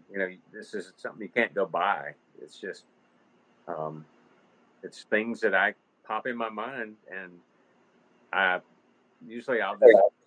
design something on paper and kind of work it out, and then I'm out there building it. And like I got a new one that's I'm working on right now called Mental GPS, and I should have it finished probably in another week. And because I got to go to New York in 4 weeks, I'm doing some shows in Binghamton, New York. I don't know how to pronounce that. I got to do a couple of shows there.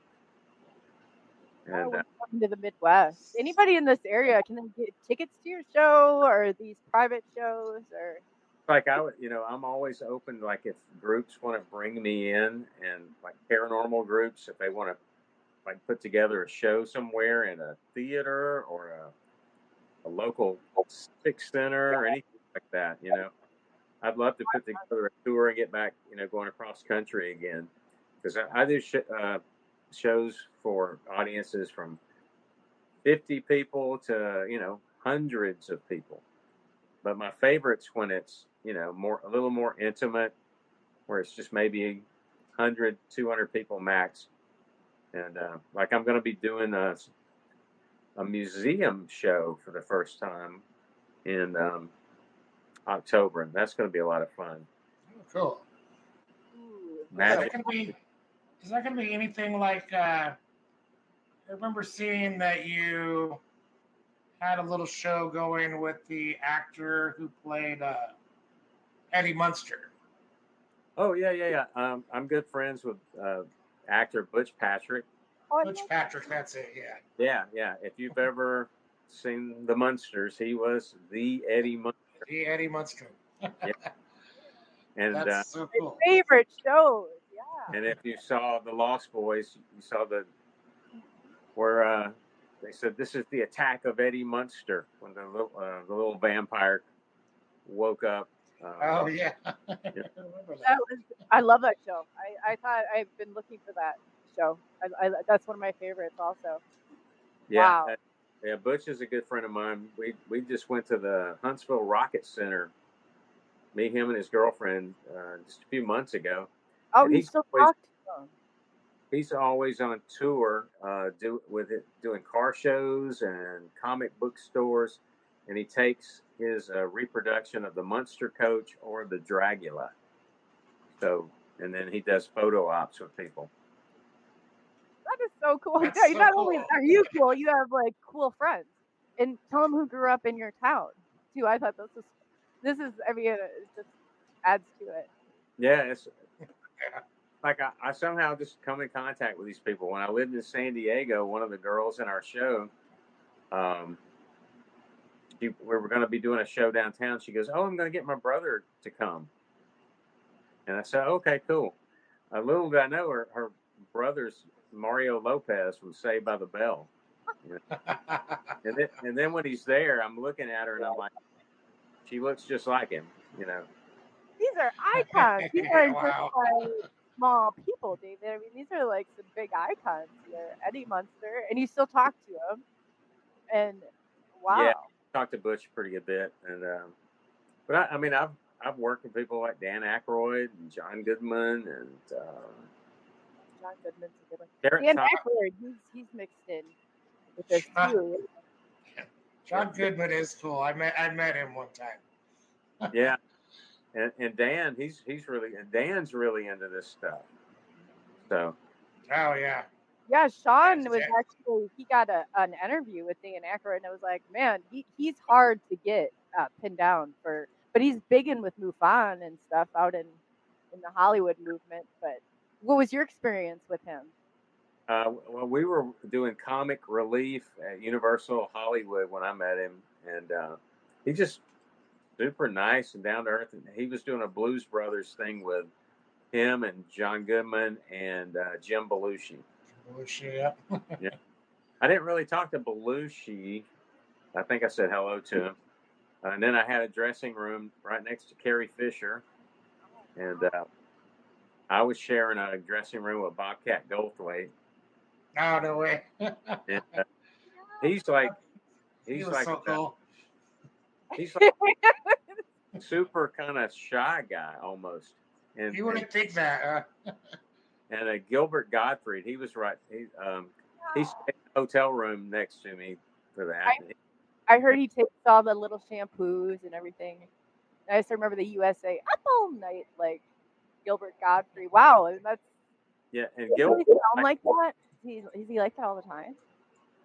Gilbert's like, well, you know, he passed away a year ago or a year and a half, and he was real soft spoken. But as soon as that camera turned on, yeah, he's a whole different animal. Yeah, he was. Rest in peace. I mean, he goes from normal to just crazy, you know, as soon as that camera comes on. And Bobcat's the same way. A lot of comedians I've noticed are real shy and laid back, and then their characters on stage are just, you know, larger than life. And that's the way theirs are. Wow, that's so unbelievable. David, can we keep you? I have to take a break, but we have, and I know you guys have been hogging David here, but there's been some like really big questions that the chat's asking too, and we're super intrigued by you, and we want to hear more about you, and we're impressed by that. that and your friends and everything. So are you available to stay on a little bit longer if we took another 5-minute break? And Yeah, I can probably stay another half hour maybe. oh, okay, good. Oh, cool. Thank you. Yeah. Yeah. So, Awesome. yeah. No, so that's great. So we're just to everybody out there, we're just gonna take another break, and we will be back with David. And I bet you he's got more cool friends, and I bet you he's got other great stories because I feel like we could. I mean, just scratching the surface here, but yeah. So I'll leave it at that because I could talk to you all day about stuff. So, everybody, we'll be back shortly. So awesome.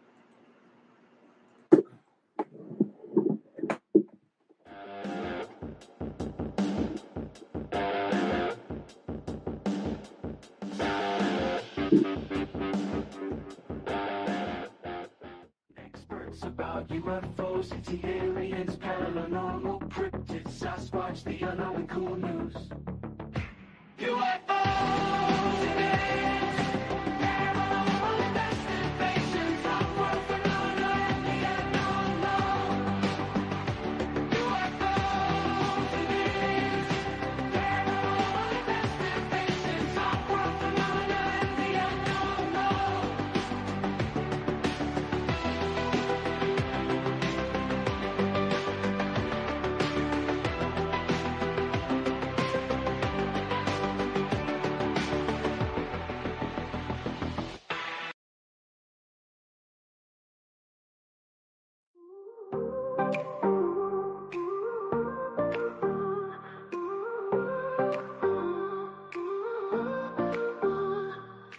Lights in the sky above, questions we can't shove, mysterious stories told, secrets that unfold. Experts share their tales, mysteries in the trails, whispers in the night, aliens in flight. Oh, UFOs aren't real, tell me what you feel.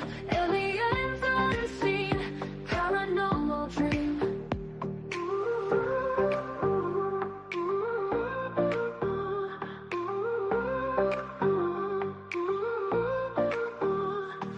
Cryptids in the woods, Sasquatch understood, the unknown so surreal, cool news we reveal.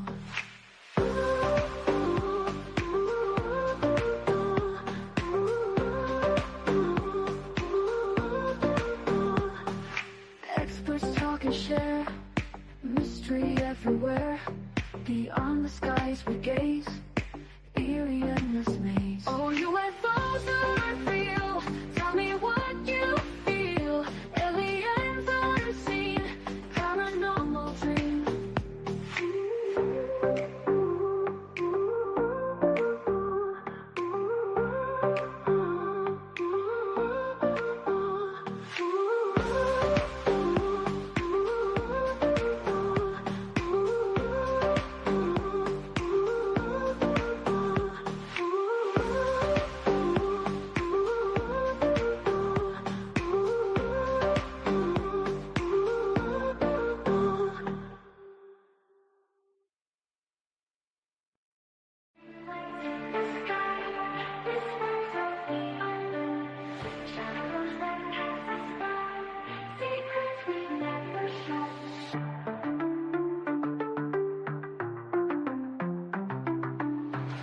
Aliens from distant stars, questions we dare to ask, footsteps in forests afar, mysteries in our grasp, UFOs and things unseen, paranormal in the in-between, cryptids lurking in the night, bring the unknown to the light.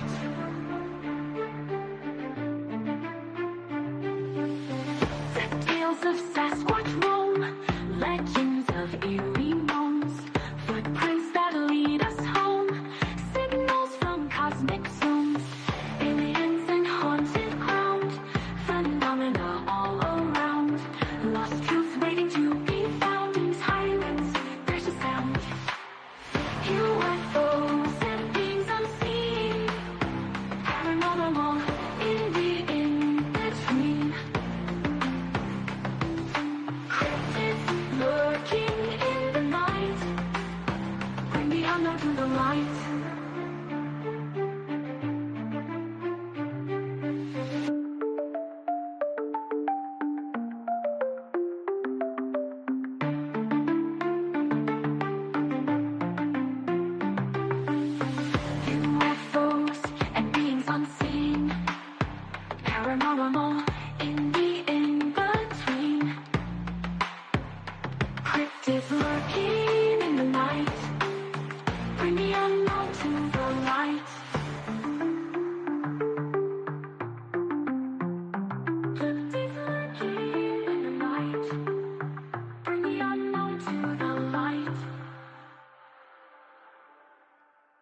And we are back as soon as I get this off of here. All right. Wow. Oh, look at him. You got a dog. that? Oh. Hey, We got what a cutie. We like your dog too. Oh, you're so lucky to have an owner like David. I bet you get to see all sorts of tricks, don't you? Oh, I bet. Not telling either. Okay. Yeah. There's Yeah. his What's your dog's name? That's Bentley. Bentley. Bentley. So Bentley knows all the secrets. He's not Does Bentley saying. talk? I wouldn't be shocked if Bentley did talk. But yeah, like I said, we've had I've started some along the way, and too, if you guys comments, because some of them you did answer, but there's some good ones in here.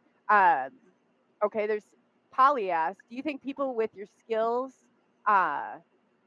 is like a genetic or a kind of ICQ? She says, I don't know if that was going back in the beginning, like.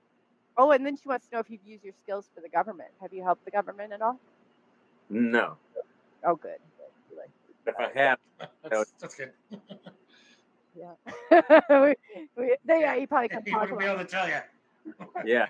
Oh, you did say you went to Area 51. Did you, when you were there, did you see something or anything? Or What was that? What was the question?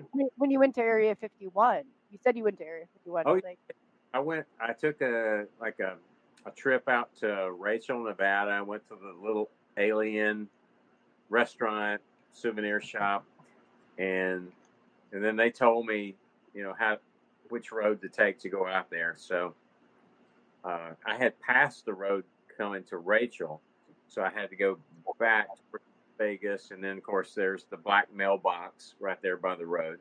Yeah. And then you take Groom Lake Road. Is like 13 miles of a bumpy dirt road.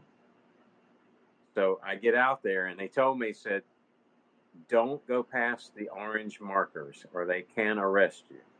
I said, wow, no problem there. So I got out there. I had my the big camera that I used to have back in the 90s, and this was I think it's my Bentley's bumping the camera. I think it was the big camera I still had in 2000. No, it was 1999. That's when it was, when I went out there, 1999. oh, wow. And I got out there, and it had gotten dark. So it was probably 7 o'clock at night when I got out there. So I got my camera out there, and I'm trying to film myself next to the truck and everything. And that's when somebody shined a spotlight on me. Oh, boy. And that's when I said, it's time to go. So that must have been the camo dudes up on the hill. I just didn't see them. Oh, yeah, I've heard about the camo dudes. Camo dudes, yeah. They're- Those unmarked SUVs out there. Yeah. I took pictures of course, the sun and stuff, and I took pictures of the extraterrestrial highway sign before it got all those stickers all over it, because this was in '99. Nobody had. Yeah. But I can't find the pictures of the out at Area 51, and I can't find the videotape that I took. Don't know where that's at. Oh, man. Bummer. The truck next to the. Yeah, but I know where it's at. In the government archives. Yeah, the government came. Right. Nothing would shock me at this point. I really wouldn't. With how weird they are about stuff, especially in that area. And look at not Stan Womack. What's his name? That he got a black budget project. He happened to get video of it, and they sent in the NSA into his neighborhood, CIA, all that good stuff. They don't mess around when it comes to stuff. Yeah, I mean, on the there's no photography, and here I am with a movie camera. And, they're not small back then. It's not like a little camcorder. I mean, you're probably talking about a big. Yeah, this was my big RCA one, VHS. This was right before the smaller ones started coming out. or in the early '90s, I had a small one, but it was the 8mm, and I still got that thing somewhere, but it doesn't work. I need to send all my 8mm tapes in and get them and see what's on them. I have no clue what's on those things. I feel like you with those cameras that you can get better footage. Like any of the new digital like things, like my best photography with ghosts and things like that came from old school equipment. Yeah. Yeah. You better- 35mm cameras, the Super 8 films. they Yeah, probably those make are them super now, cool. so they don't. Yeah, like it's just unbelievable. And then you're talking about the ones you actually put the VHS tapes in, right? Yeah, I remember those. Yeah, he is. The one I had, they just call them 8mm. They're actually little cassettes. Oh yeah. They were like the first mini cassettes, and they call them 8mm, but not like the Super 8. Like the movie. Where you're shooting on real film like that. But when I was at Area 51, it was kind of spooky at night because thinking, I could get arrested out here and I started thinking, I'm by myself. If something happens, nobody's gonna know where I'm at. And there's not.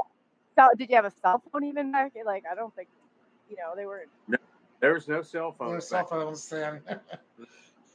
Yeah, that was when we had beepers. Yeah. Yeah. Beepers. I remember the pagers. Oh my god. And then they got it so they could actually like put, instead of like typing hello, I'm like, kids don't get that these days. I tried to explain to my son. I was like, nope. And we had to run with our quarters. So they went up to 35 cents to a payphone and call somebody back. But it's how it worked back then. So, yeah, you got the. And there's not too many phones anymore. No, there isn't.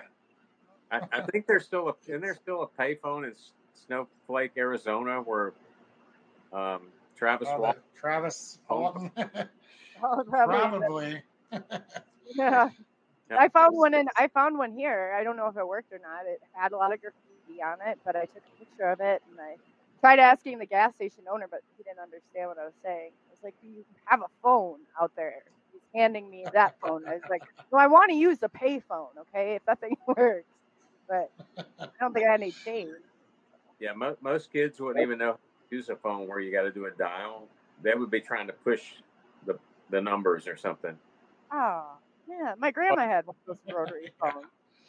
Yeah, I saw a YouTube video where they gave the phone to the kid and they said, "All right, make a call." And the kids are trying to push the button instead of doing this. They had no clue. Isn't it crazy? My son's friend, my mom still has a landline, and he wanted to use a phone, so I handed him the cordless phone. And I'm telling you, it was like I handed him a foreign object. Like, how do I use this? I was like, you guys don't know how to use a phone. I was like, how are you going to back in our day, to talk to our boyfriends or girlfriends, you had to have an extra long cord to sneak around the hallway to have any privacy. I remember before they had double line even.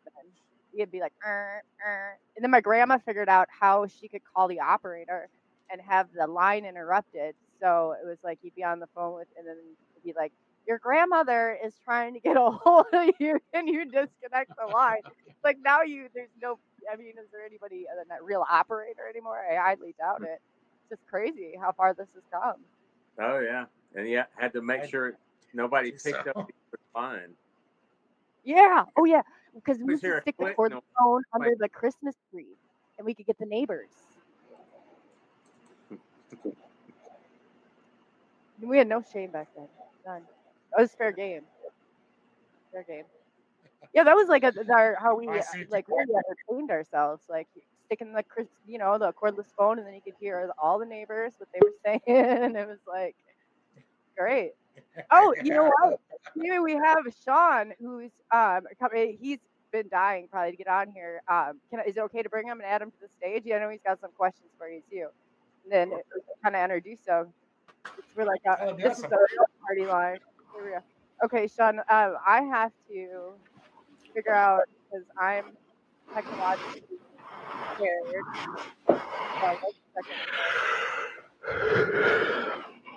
We can hear you. Can you hear us? I can hear you guys. Can you hear me? Loud and clear. Yeah. Am I too loud? Am I burning up, guys? You're on fire. Yeah. Am I loud? I just turned the board on, so. No, you sound great. Okay. I'm just trying to. Dave can't see you yet because I am having. But he can hear me. He's a magician. The spirits are speaking, David. He probably doesn't even need to see you. He probably can see you already. That's what I'm thinking. But you know what? Let me remove myself here for a second, and then I'm gonna pop you out, and I'll be back on. So let me. Well, apparently I can't. That didn't work. There you are. Hey, what's going on, man? What's up, Sean? What is going on, Sub Nation? You guys sound like you're having a blast. We are. Yeah, David's excellent guest. He's got a lot to talk about. I was coming home from work, David, and I had to jump on, man. I know it's the last hour, but you know how it is, blue collar folk. So I was driving, listening on the phone, and I came up with some good questions, and I was sending Tim and Coley the questions, and I was dying. Nobody was asking you. But I got to ask you. I'm going to put on my tinfoil hat real quick, Tim, if you don't mind, sir. No, go right ahead. David. But I'm an investigative journalist. That's what I've done for a long time, and I'm curious about the Magic Castle. The amazing Randy, of course, and you got the whistleblower was Amazing Jonathan. He was the original first. Remember the late, great Amazing Jonathan, right? Yeah, I knew Jonathan. Yeah. Yeah, good guy. Are you a member of the Magic Castle by any chance? I am not a member of the Magic Castle. Okay. I have only been one time, believe it or not. And that was back in the mid 90s. Yeah. I was a guest of Milt Larson that owned the Magic Castle back then. I hear that's the only way you can get in, huh? You have to be a guest. Limited number. But I have to ask you, because there's been stories and the whistleblower blew the whistle, and it could be made up. Who knows? But there's been rumors for years about the occult surrounding, of course, the Magic Castle. But there is a satanic Luciferian symbol out front of it, which, whatever. But hey, man, L.A., it's crazy. Some of us have seen it, and that's where a lot of stuff happens. So I got to ask you, what's your thoughts on that type of stuff happening around the Magic Castle? It's probably rumor, but have you ever heard anything? I've never heard of anything myself. Yeah. But being LA, I'm sure there's Satanists there in LA. I found out I thought Satanist, and then I realized Satanists are just people thumbing the nose at any kind of order, because against organized religion, because usually a nun hit them too hard with the ruler when they were younger. So, I figured that out, and then I got hit with this Luciferian deal, and I was like, Luciferian? What the heck's that? And that's when I was out in LA filming, man, and I got a real fast run-in with the group, and there's pretty big names behind the curtain out there. So I didn't know the Magic Castle's got a lot of trap doors, a lot of back rooms, man. So I figured you might have a scoop on it. But I've never heard anything about that. And I know a lot of members there, but of course there's probably thousands of members in the Magic Castle. Right. Yeah, there is. I would love to get in there to see a show, man. That place is so old. It's amazing. But, can you guys still hear me? Yeah. Yeah. Okay, the sound got weird, but hey, Coley, what's going on? But, yeah, I know. And then Tim got knocked out. We're playing musical pictures. No. Oh, okay. There he is. Where is everybody from? We're on the party line. This is the real party line. I'm Iowa. Wait. Okay. Indiana.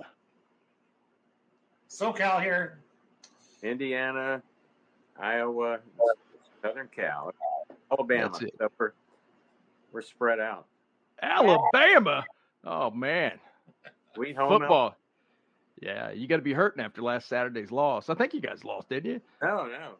No. You came back. Huh? We won 63-0. Oh, that's right. You guys were playing. It was open kickoff season. Yeah, you always play the lower team. But I'm a big Notre Dame fan, so it's been a rough rough patch for the last 4 or 5 years. But I had Lance on one time, and I was interviewing him. It's been 5 or 6 years ago, and I asked Lance the same question. And he's an old Kentucky boy, and he wouldn't answer. He just said things get kind of freaky out there. So and he's been to the Magic Castle, so I was dying to ask you. So you don't know anything about it. I understand that, but I was just wondering, it'd be a perfect spot, right? Conspiracy theory, tinfoil hat. I mean, Lance would know before anybody because Lance knows everybody. Does he? He's a great guy, but he had a lot of info, man, on that stuff. But you magicians are so tight-lipped, man.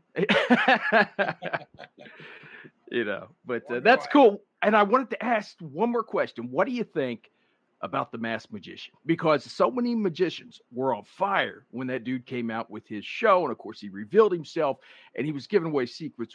What did you feel like, man? Because I have my own opinion too. Well, he came out. His name was Val. They call him Val. Yeah. He was giving away some stuff that a lot of people were actually using in their shows, and a lot of people were really, really upset. And then he got to the point where he was making up tricks that didn't really exist, that nobody would ever do, and putting those on there. And people kind of calmed down a little bit, but they were still, exposure back then was a no-no. I mean, if you're in the magic circle, you do not industry secret. Yeah, because it's a craft that takes years to learn, and and then you got somebody back then, when television viewership was really high in the 90s. So that was not good. I actually owned one of the props later on that Masked Magician used. Oh, really? But exposure is really even worse now. There's a lot of people that are doing this stuff on YouTube and YouTube. It's killing magic. That's another reason why I kind of do my own thing and invent my own illusions and ideas. And some things I do not put on the internet, because if you put it on the internet, somebody's going to steal it. Right. Absolutely. So you got a GPS coming that you're going to be done with in the next week. Yeah. Tell us about that. I'm fascinated. Oh, the new thing I'm working on? Not completed yet. I can't give too much away. How much can you tell us? I'm trying to figure out how I could say it without telling what it is, and that might be kind of hard.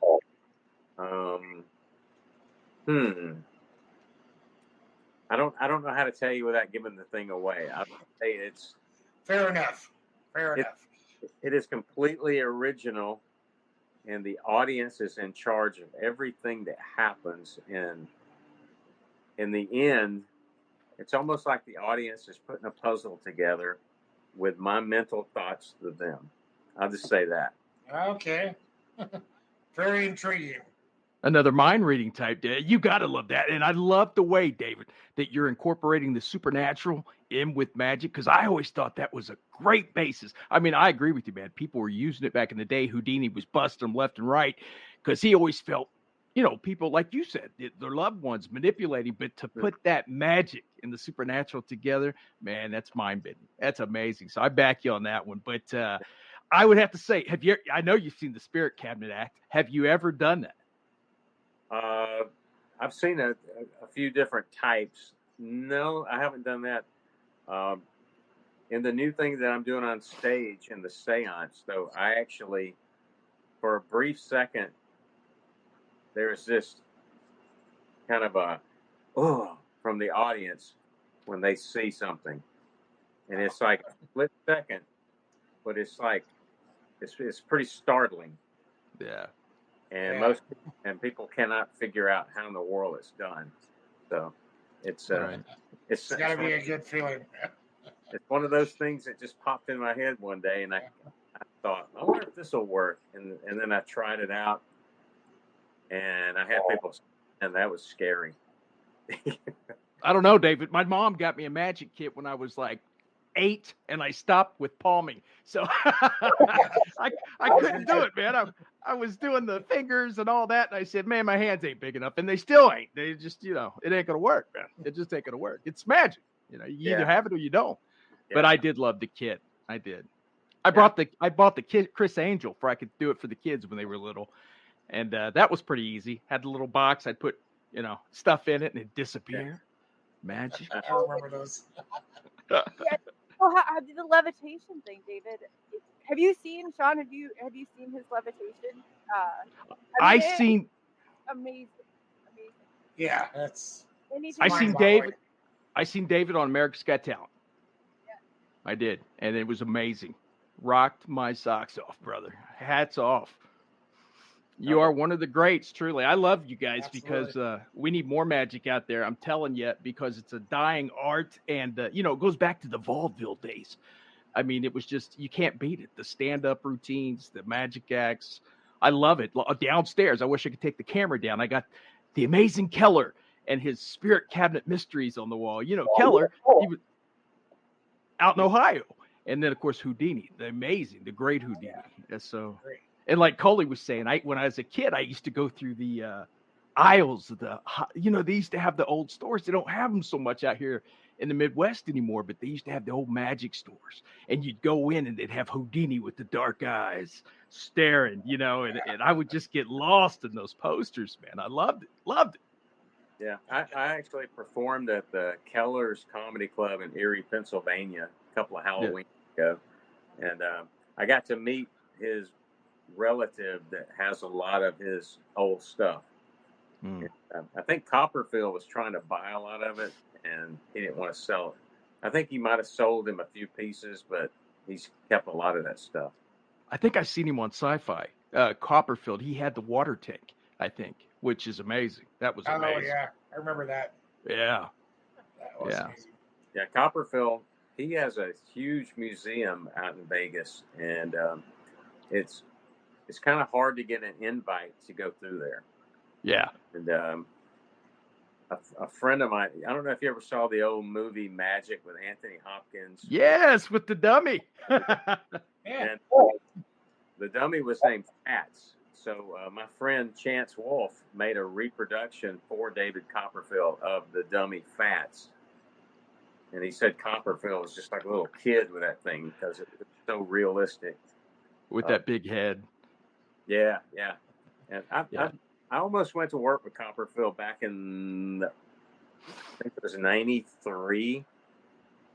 His illusion tech was real interested in this, the stuff I was doing, and he asked if I'd be interested in being one of the illusion techs. Oh, wow. And for a while I was interested, and then I found out I was going to have to sign one of these non-competes that's a pretty long non-compete. Oh, no. Then I decided I wanted to do my own thing and just kind of never pursued it anymore. And I've met Copperfield a few times. Nice guy. He took my mom to see him before she passed. Actually, she got to see him about 10 years ago, and we were in Vegas, and he came out when the theater cleared out and met my mom. And that's awesome. And so that was a lot of fun for her. Oh, yeah. Where do you meet all these cool friends, David? I mean, right. You're where do I get these friends? Yeah. I mean, when I was living in California, you would meet these people all the time. So usually in the restaurant. I've been to the Red Room. Yeah, right. That's the most awkward. In the restroom. Yeah. Yeah, don't palm anything in the bathroom, Dave. Oh man. Yeah, it was God, it was I know the only magicians I know personally was the Mastersons. Did you ever hear of them? Reed and Ashton? They come from Kentucky, and they started getting some big shots out in LA, and now Reed's on his own, but I mean, they're great, man. They are great. And they're working up to where you have been. And, Yeah, I just can't say enough about you guys out there, the magicians. I see my first one. I think I was 12, and it was in Tennessee. But the only bad thing is the guy came out and he told everybody there is nothing supernatural about my act. And for me as a kid, it ruined it. It ruined it. Yeah, come on. Yeah, then that makes me wonder if there is The mystery like, going, right? Yeah. I need And to confirm nor deny it. That's right. That's right. Keep the mystery, man. It's magic. Yeah, but one of the best is Lance. Lance is he was one of the first shows I got to see. I used to see Copperfield touring in the early 90s, and then in 93 I went out to Las Vegas for the first time and got to meet Lance and go backstage, and he's just super guy. Yeah. And I met Siegfried of Siegfried and Roy. I never met Roy, but Siegfried was super nice to me. I took a girlfriend out to Vegas to the show, and Siegfried put us in the best seats in the house and brought us backstage after the show and gave her a stuffed white tiger and all that. Yeah. Kind of rolled out the carpet for us. That was fun. And I was friends with Terry Fader, the ventriloquist out there. Super nice guy. He won America's Got Talent one year. I remember that guy. Yeah. Yeah, he's the ventriloquist. Yeah, Terry's really good. I feel like you need to be on a stage somewhere. Why aren't you out in Vegas anymore? I mean, you really have over the top stuff. I mean, my ultimate thing I would like to do is maybe have my own show, not necessarily in Las Vegas, because that's where everybody is. Yeah. I've even thought about, I would love to have my own paranormal show in a place like Savannah, Georgia, or Iowa. Iowa's a good place. Or there's a certain bias there. Maybe a little Iowa. Yeah. It's heaven. It's heaven, man. Like it's not Iowa. Heaven. You can disappear in the cornfields, and I mean, I tell you, we'll find you for days. Maybe St. Augustine, Florida, someplace like that where it's. I always wanted to do Savannah because of the ghost tours they have. It's probably more ghost tours in Savannah than any place in the country. Beautiful too, man. God, could you imagine the taxes there though? Wow. Iowa's much cheaper. Much cheaper. And Indiana, yeah, you come out here to the Hoosier State, brother. But no, Sean has a ghost experience too. That kind of I don't know if did you hear David talk about the orb he saw? I did, and he referenced Lou. What's that? He was talking about his was it your uncle that sat on the bed next to you? Well, I mean, I don't know who or what it was. All I know is that bed went down, and I could feel something against my leg, and then I could feel when the pressure came back off, and then you know how those old beds would sink down. Oh yeah, man. Right back up, and it was terrifying. And that's that's the only time I've really been scared. Hear the most spring squeak? Yeah. Yeah. Yeah. Absolutely. I would be excited. I'm like, yes, more. Like that's paranormal. Like I don't know. I was not excited whatsoever when it happened. Right. The UFO thing, that was exciting. The other was terrifying. So it's like I've had only 2 experiences in my whole life, and the one of each. So I guess I'm kind of lucky. Some people, never experience anything, and they want to. Yeah. I kind of think that you produce some of it from your mind. You may not have to experience it for yourself. Yeah. That's how. I mean, I wasn't expecting like the thing on the bed. That's the farthest thing from my mind. I never thought about ghosts and things. And then the UFO thing, when I walked out, looked up in the sky, I was just like thinking, oh, this is a nice evening, not a cloud in the sky. You can see all the stars. And then all of a sudden you see a big, bright amber light, Yeah. And you're just not expecting it. And then when that thing ducked behind that hill, when my friend walked out, it was just like, wow, Yeah. these things are real, whatever they Yeah. are. They are real. I heard you guys touching base on the demonic, angelic, and how the people are trying to tie it in. UFOs and aliens, and then we go back to the good book, right? Everybody's trying to bring that in, and there might be something to that, And then Coley said something, and Tim, I think, about the interdimensional travel. So that takes it out of the sky, which takes our eyes out of the sky and puts it back here on Earth. So, I kind of think, is it something? Is it magic? Is it like a sleight of hand? Look here, look here, look here. Why something's going on over here? Because we know that the government does that constantly, or whoever runs this world. But I don't know. Keep your eyes out of the sky. Now let's put it back here around us, and we can just say interdimensional. But there's a lot of factual stuff about these beings just appearing in people's bedrooms and stuff like that. So interdimensional would kind of make sense. So it's just one of those things. I think you got to be careful, right? Because we could pull out the good book and say, well, if it's demons, let's just not deal with it at all because it's evil. Just like talking to the dead.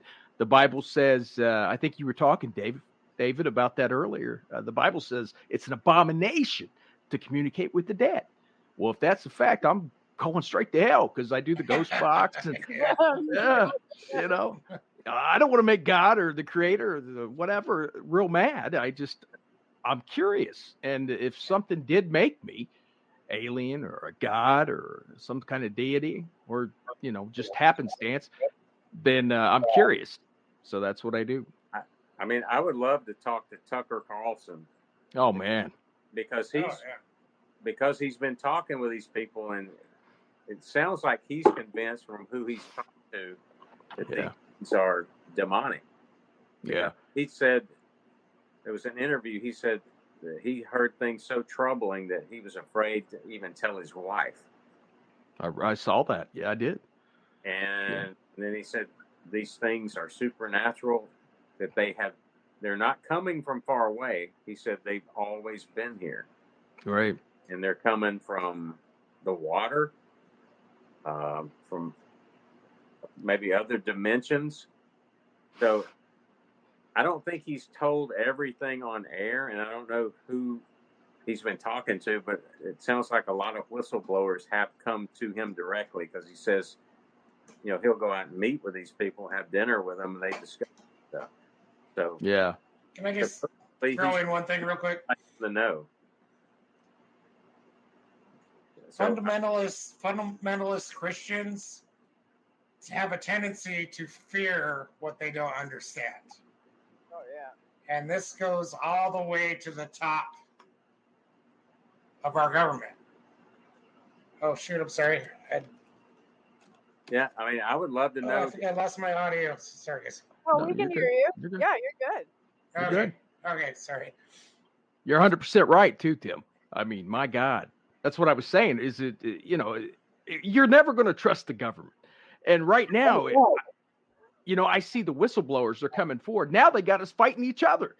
I mean, it's a perfect plan. I come out, say, hey, guys, the sky's falling, and I got this insider information. Then 17,000 other people say, this guy's a liar. Then another 52,000 people say, no, he's not. He's credible. And so then we keep fighting each other instead of the real people behind the curtain, which we're still looking for. But, somebody's got the answers, and we kind of know where it's at, right? So I guess you just keep asking the questions, but I think we got to be careful, man, because like Tim was saying, if you're scared to death and you hide behind the Bible in fear, you're never going to learn that. This is dangerous business, man. It's kind of like magic being on stage, just a little bit more dangerous. You don't want to flop on stage. Yeah. But doing that, you can't fear the paranormal. You're coming home with something. Did you hear his story about Annabelle? How the book and his finger was bleeding on the page, yeah. And I was telling the box that you had that. Tell David that story. That's insane. Yeah, you got a sect.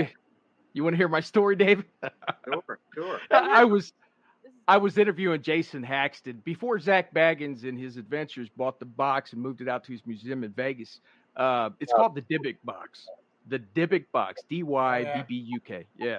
And Yeah, you can research it and look online, man. It came from an antique store, and there's all these great stories. Then people started saying it was phony and everything else. Regardless, the professor that owned it last, who I trust, wrote the book, The Dybbuk Box. And after the attack, he brought it to my studio. We were in the studio, and my co-host, we were doing a show like right here, and he started typing me, "Hey, man, I got to go. My face is burning in my back." And I said, "Okay, all right, we'll wrap it up." And we were having audio trouble all night, which wasn't a big deal. So anyway, I let him go, and I said, "Jason, thanks for coming on. We'll rebook you, and no problem." But Nathan my co-host, Nathan, started sending me pictures, and there was bruises all over his back, and the side of his face was swollen and red. And this had happened like that, David. Wow. And it was, I was like, okay, cool. I thought allergic reaction or something. I didn't know what happened. So I said, well, just put those pictures online and don't tell them, because we don't know what happened from it, but let their imagination run, right? I'm running a show here. So we didn't know where it came from. Just put it up and let the crowd guess. And, but I got to tell you, after I hung up with Jason, about 30 minutes later, I went upstairs. I started hearing knocking on the walls in the studio. And then when I'd go down to the studio, I'd hear them upstairs. And then lightning struck my car right after that. Struck my car, David. Came up through the window, came up through the tire, which is rubber. Wow. So it's not really a good conductor. Huh? I saw the pictures. Yeah. Not a good insulator. Wow, that's amazing. And at the same time, Tim and Coley and Dave, it burnt only the driver's side seat in my car, blew all the wiring out, and blew the cup holder and the armrest in the back seat and charred the underside of it. Everything else was fine. Just my seat and where I would put my arm. Allstate didn't believe it. I can't say that. The insurance company didn't believe it. I mean, Affleck. Yeah. No, but you guys were talking about the Duck Man, right? Affleck. But Godfrey. Yeah. Anyway, I survived that. And then I started smelling gas. I came back in, sat in the chair after I checked the car, started smelling gas, called the gas company. He said, "Get out now." So we had some toxic levels of gas in the house. I don't know how the pilot light from the furnace didn't blow us all to heck. Yeah, that's amazing. But we got out, spent the night in the hotel. The next day I came back, they had dug from the middle of the street to the house. And guess where the only room in the house that was getting pumped full of gas was? The podcast studio. No, the podcast. The podcast studio where the box was. And they had dug a trench from the middle of the street, the main, to the side of the house. And the guy said, it's so weird. The way that broke, the gas main, it should have went into everybody's house. We had to clear the whole street. But he said, nobody's house had gas but yours. And I thought, well, and then about a week later, I started counting it up. And I thought, what's the odds? You know what I mean? So, and Jason, of course, had a lot of the same stuff happen. And the guy that owned it before him. So I just started putting it together. And I said, okay, we're not going to mess with that no more. So, but I ended up messing with it. Remember the old Monsters in America? They called me like 6 months after that and said, we want to do a shot. And we heard you dealt with this thing. So I went to the owner's home and I had to see it. I had to come face to face with this thing. It's like a shark attack victim, right? Because it actually shook me up because it hit me on my home turf. And man, in 22 years, that was the first time of something hit me at home. I mean, I've had things move and slide off walls. Sometimes you get some residual stuff after you leave an active spot. But this thing was the real McCoy. So like a shark survivor or a surfer that gets hit by a shark, they got to get right back in the water.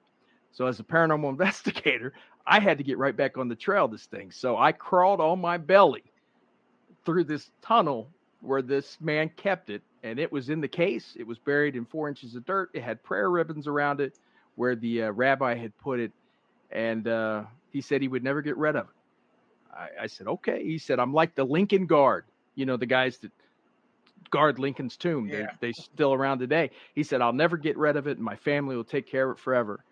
About 4 years later, it's sitting in Zach Bagans Museum. So money talks, I guess, and that's my story. You got to get back up on that horse and ride. So that's it. Wow. That's it. But I got to see it. I smelt the the flowery urine smell he was talking about coming off of it, and you could feel it, man. You guys know when you're around something, you can feel, you know. So it was real, it was accurate, but yeah, I overcame that and went right back at it. So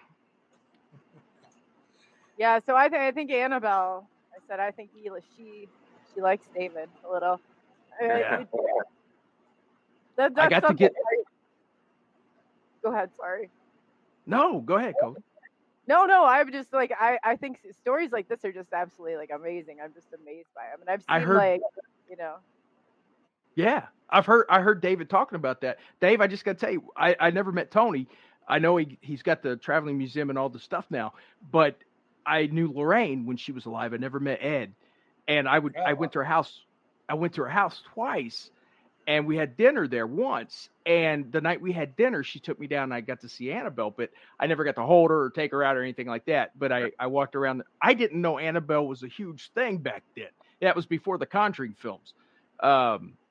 I just knew she was a Raggedy Ann doll in a wooden box. And I mean, I seen the don't touch and all that on it. And Lorraine told me about it, but we were talking. She was just letting me walk around. But that was cool.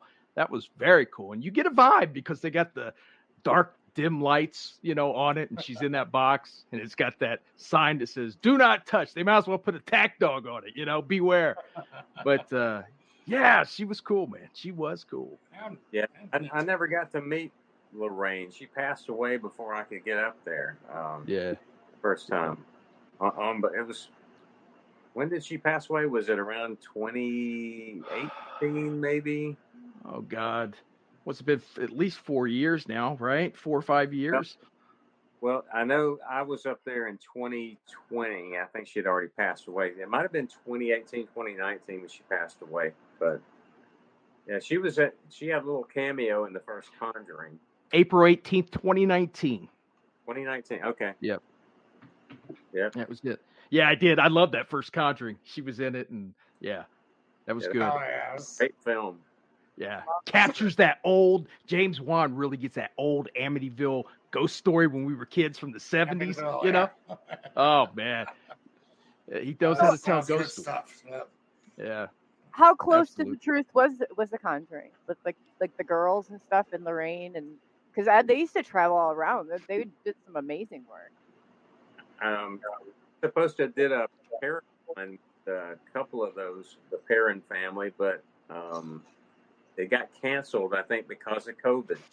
So I never got to meet them. I would love to ask questions, but I'm sure they Hollywooded the movie up, a lot more than what happened. That's what happens with everything. They don't want to. It's just like the Bob, like the Travis Walton story. They changed a lot of that. Changed it completely. Yeah. Yeah, it's like there was even one more logger in the truck. There was like 7 people in that truck instead of 6, like in the movie. Yeah. So I don't know why they like to change stuff so much, and I would rather it be as accurate as possible. But well, like you said, yeah, I think they do it intentionally. I really do. I guess they figure, well, the real story might not be as exciting. Yeah, it's about the sensationalism and getting the numbers up. They want to drum it up. But like the absolutely Travis Walton thing, I think his story is very interesting. Exactly how he tells it, And absolutely. I mean, they didn't have to make it look like this nasty spacecraft. Because he said it was not like that at all. He said it was very clean. Yeah. Right. It's like a polar opposite, and I just don't get it. But well, when I had the author, she wrote, God, I forget her name, but she's one of the parents. She's the one that wrote House of Light, House of Darkness, about the Conjuring house. She came on and she said the movie underplayed it, that there was other things that happened in that house that she would never tell anybody. And Angela Perrin, Angie Perrin, whatever. But yeah, she was awesome. And she told me one thing. She said the girls would go in groups at night to the bathroom, And the hair thing was real when she got drugged down the hallway, but it was upstairs at the bathroom. Something grabbed her by the hair and drug her sister down the hallway, and they were grabbing her or whatever. So, yeah, I mean, she said they underplayed it when I asked her, but who knows, right? Wow. Yeah. Maybe they'll reshoot it one day and get it accurate. Yeah, use her book. But when you sign on that dotted line, just like you said, David, you didn't want to do that with Copperfield. Do not compete. It's the same way. You sign your life away when you sign on for a project, and they turn everything. And if you don't do what they say, they take legal action. So, I mean, what are you supposed to do, man? You know? It's just like America's Got Talent. I remember signing, I think it was 30 pages I had to get through. It's ridiculous of what they make you sign. So they already know who's going to win before the competition. They can edit it. Begins. Can't do it. Yeah. That's so. Yeah, that is. Man, I thought America's Got Talent. I didn't know that was scripted, but I guess when it comes down to it. But I honestly, like, I've talked to people too, like, that know Travis really well. I've talked to Travis myself, but they, in their stories, like Tom Reed, he said, the famous Tom Reed, it didn't even happen in the same place like they told them. So it's like I said, why do you think they're doing that? Like, is it to mix the details? Is it because he said that's not like what he told? It's not how he told it. It's how they wrote it. So I don't know if he's telling the truth or who's telling the truth. But it's just it blows my mind. Like, why not tell the truth? I want to know what Annabelle, if she's making a comeback. I mean, there's your show right there, David. Right. Yeah. That doll is just something else. Well, I'm hoping to get this script that I'm got in my mind complete and maybe get some people interested in it, because I want to bring a horror type paranormal movie, to the independent world, and make it really good, because I see some crap movies that come out there. Yeah. No budget. Yeah. Well, David he builds everything, so he's pretty talented here. Yeah. A one man props. Yeah. Not even up your alley. Yeah. Yeah. Right. And I even did some Halloween haunt attractions. I used to have a thing I invented called the Conjuring Room, where people would actually come into a room. It's not like most Halloween haunts, you go walking through mazes and everything. This was actually a room where you would go in and you would be seated in a corral and locked in there. And it was kind of a psychological thing that happened. Things would happen above you, below you, behind you. Ooh, that's creepy. Oh, where was that at? You had it at your house? No. I did this one at. I was just saying. Can we come visit? Yeah. Yeah, I want to see that. This was Lost Furnace in Birmingham, Alabama. I did it a couple of years, and because everybody said that was like the coolest thing they'd ever seen, because you can only get 18 people at a time for the experience, and it was about an 8-minute experience, and there was a lot of darkness, and there was sometimes light, and I would suggest things into your mind. There was kind of a demon that talked through the whole show, and all these things would happen around you, and so it's messing with your senses. Any fear you had, you would experience it in that 8 minutes. So there would be something that people were afraid of that would happen in that 8 minutes. And I even had the Alabama and basketball team come in. I had the quarterback for Alabama when they won the national championship one year. Him and his girlfriend came in with some other players, and I wish I could have got that on night vision, because he was like a scared little girl. Send that to LSU, man. Yeah, right. Yeah. Oh my gosh. What do you do with it once it's? I mean, where is it now? Oh, I mean, it's disassembled. I had them build the structure, the house that it happened in, and then I built all the props that went inside of it, and I did the soundtrack and surround sound, and He does music. it was Yeah. very cool. It's unlike anything you've ever seen at a Halloween haunt. But then again, see, my mind works so much different than the normal person. Well, where do you get your brilliant mind from? What sparked this? Like, I don't know. This stuff just pops in my head, and I've just always been a creative, I guess, like I can play music, I can compose stuff. You'll have to use one of my music pieces on your show sometime. Yeah, we would. Yeah, on YouTube. It's called David Merlin, The Dark Side of the Sun. Ooh. Oh, cool. I'll have to look that up. Yeah. Oh, yeah, we're on it. Yeah, me and a buddy of mine did that one. And also the character I did, the Psycho Jack, I did another thing. It's called Psycho Jack. It's Psychopath. And I did it in the Psycho Jack voice. It's kind of like AC/DC. I saw that one. I watched that. That was good. And you're like blazing on that guitar too. Oh, you saw that? Yeah, I saw it, yeah. Yeah. I have one question then, David. One question. Are you human? Are you human? Human half-breed?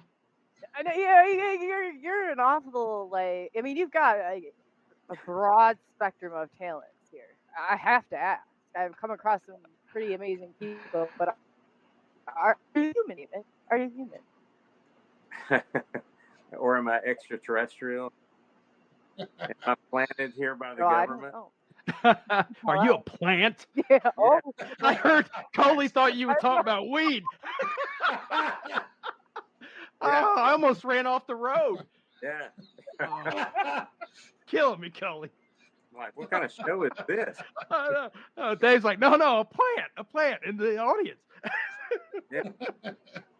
Well, at first I thought like one of the moving plants, like across the yard. Yeah, the ones that do that. They're like, no, I think he's talking about Or the like dancing plants, yeah. marijuana or something. I don't know about plants, but I thought Coley's on something, mushrooms or something. My goodness. That was gonna be my next question. Yeah. Well, I meant plants. Like I don't know. Yeah, but that was funny. And he's like, no, a plant. I'm like, okay, I get it. No, I get it. Sometimes it's a little thing. See, I'm human. David, are you human? I just. I'm definitely human with many flaws. Yeah. Hey, David, I got to ask. Thanks, guys, for letting me jump on tonight, by the way. And all your followers, all your listeners, you guys are awesome. All of you. But I got to say, the Sub Nation, I'm so excited about it. You guys came out with the name, and wow, it's amazing. And everything's going so good. You guys kicked it off with David tonight and everything. And Dave, Sean, you got it. Huh? Yeah. Sean will be on Sunday, right? I think so. Yeah. I think but so David, too. yeah. And David, I got to ask, you got anything coming up, brother, or anywhere people can follow you or anything to promote coming up? Do we have any people watching from New York? Because I'll be in I can't pronounce it. Is it Bingingham, New York? Birmingham? Maybe, yeah. Birmingham's in your side, yeah. Bingingham, New York. Yeah, I'll be up there. I want to say it's like the October 12th. I can't remember the exact date off the top of my head. It's on a Saturday. I'm going to be doing 2 shows, afternoon and an evening show. I'm going to do the seance live on stage. I'm actually doing something local from where I'm at. I'm going to be doing an evening of magic at the museum here in Sylacauga, Alabama, 23rd, 24th of October. And I'm kind of looking to put together a tour, a paranormal show tour. So any groups out there that, sponsor me to come into their town, whether it be in a theater, in a small civic center, any kind of facility, really. I'm pretty versatile in where I can do this. I have about 3 different shows, like scale-wise, big, small, and medium. So I can go pretty much anywhere. And it's a psychological experience. So slide us some backstage passes. We'll hold the ropes for you, man. Come on. I'd love to see you live. Me It's so too. fun. You And won't get rid of us. now, of course, everybody can go on my website. The website's davidmerlin.com. And I just dropped your link in the chat room. So Yeah. we'll add it to I've the had it show going notes as well. too. Yeah. yeah, and then there's my OnlyFans. Oh, really? What's that? Magic Man That's 69. what Coley wants to see. I was going to say Oh. the first person to crack up would be. Yeah.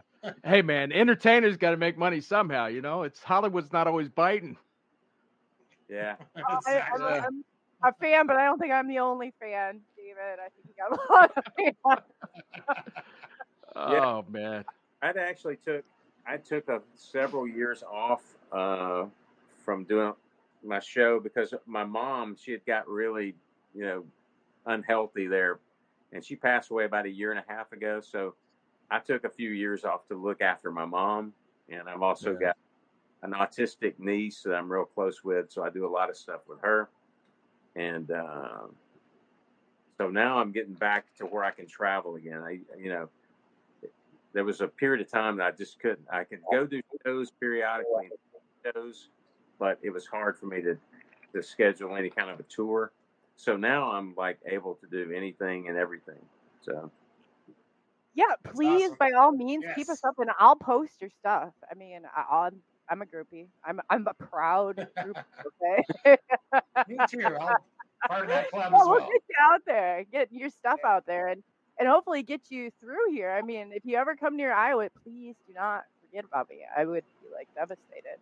which part of Iowa are you in? I'm right Dubuque, which is right on like the Wisconsin Illinois border, but I'm not like I'm really bad with directions. I need that GPS thing.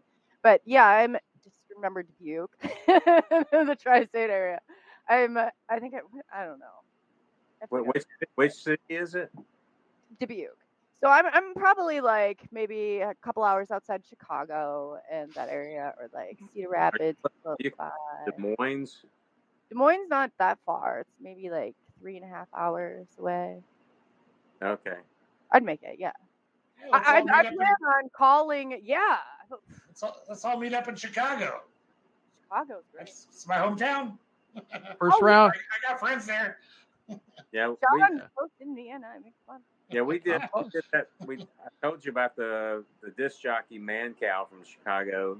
Right. We met Mancow at Comic Relief out in Hollywood, but the weird thing is the theater we did the show in was across the state line in Indiana. I think it was Maryville, Indiana. Yeah, Maryville, historic Maryville. Yeah. It's a big, huge theater across the state line, and I guess he could rent the theater cheaper than in Chicago. And he sold that thing out 2 nights in a row, 6,000 tickets in 2 hours. Oh yeah. Yeah. And you're right there by Chicago anyway, Northwest Indiana, right? So yeah. I would, that's a smart move because you guys would have sold that out fast, and everybody comes from Chicago anyway. So exactly. Yeah. That was my only trip to Chicago when we did that, believe it or not. Yeah. I'm not a big Chicago fan, but Tim, I'm sorry. It just well, it's kind of like New York. I'm not a huge New York fan because of traffic, and which I love California, which the traffic can be bad, but it's a whole lot easier to maneuver in California than New York City. I mean, it's crazy. And they understand it. Like I'd call in for work. I'd take the 101 to work, and I'd be like, "There's traffic. I'm gonna be 40 minutes late. I'm only live 7 miles away, but it took me like about an hour. But there's palm trees and fun things to look at. So I didn't mind it as much as I do here. But, yeah. Anyway, you lived in LA? Yes. Yeah, I lived in Burbank and I worked down in Hollywood. So I'm really familiar with the Sunset Strip and that whole to-do-da. But I didn't came across some, but not like you have, David. You've got me blown out of the water. Nothing. I don't think. I'm just impressed. But thank you for staying on with us. We appreciate I know we've even kept you overtime. I would keep you on here all night if I could. But I'm glad we got connected because I thought for a minute I'm not going to be able to get on StreamYard. Yeah, that was a little concerning at first right there, but I'm glad we got it worked out. And you levitate and do all these things. Like, I'm just, man, I did just scratching the surface. But yeah, please stay in contact. And I really appreciate you coming on. And yeah, you guys can make fun of me all day. I'm a groupie. I'm a groupie. And if I can get like an autographed picture or something, I'll send postage back, and we'll check it all out. So, but yeah. And so on that note, Sean, do you want to take us out? Yeah, just send me that OnlyFans link, David. And I tell you, it's been such an honor, brother. May magic live forever. I hope there's a rebirth of it because God, our world needs it now more than ever. Such an honor, sir. Thank you, David. Yes, thank you so really much. Appreciate your time. We do. Most welcome. And we'll be in touch.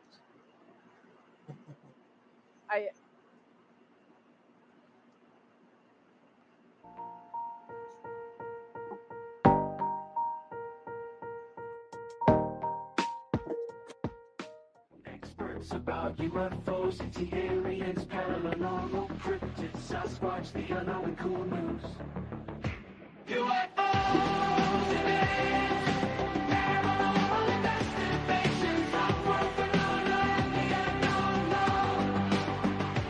UFOs and aliens, paranormal investigations, off-world phenomena, and the unknown.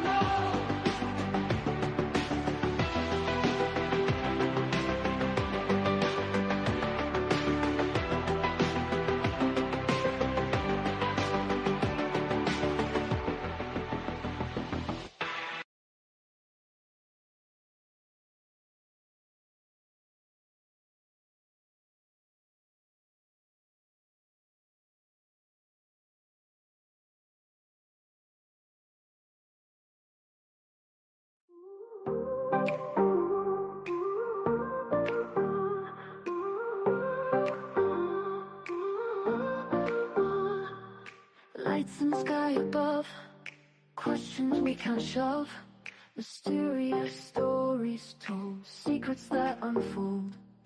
Experts share their tales, mysteries in the trails, whispers in the night, aliens in flight. Oh, UFOs are real, tell me what you feel. Aliens unseen, paranormal dream.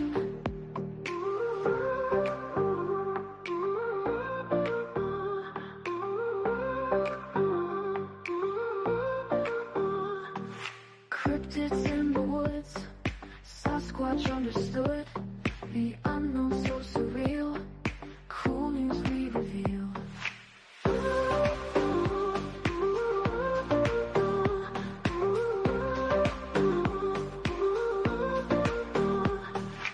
Experts talk and share, mystery everywhere, beyond the skies we gaze, eerie endless maze. Oh, UFOs are real, tell me what you feel. Aliens unseen, paranormal dream.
Evidence from distant stars, questions we dare to ask, footsteps and forces afar, mysteries in our grasp.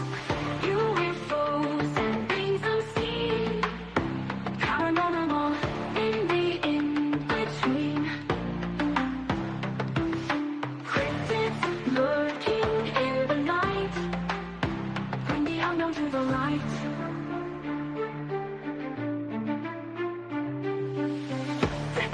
Tales of Sasquatch roam, legends of eerie moans, footprints that lead us home, signals from cosmic zones, aliens and haunted ground, phenomena all around, lost truths waiting to be found. In silence, there's a sound.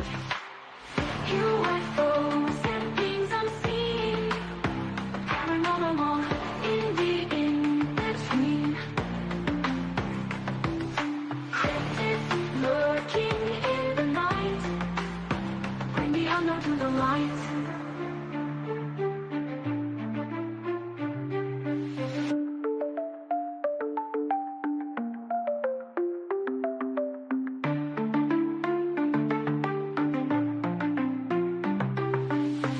UFOs and beings unseen, paranormal in the in-between. Cryptids lurking in the night, bring the unknown to the light.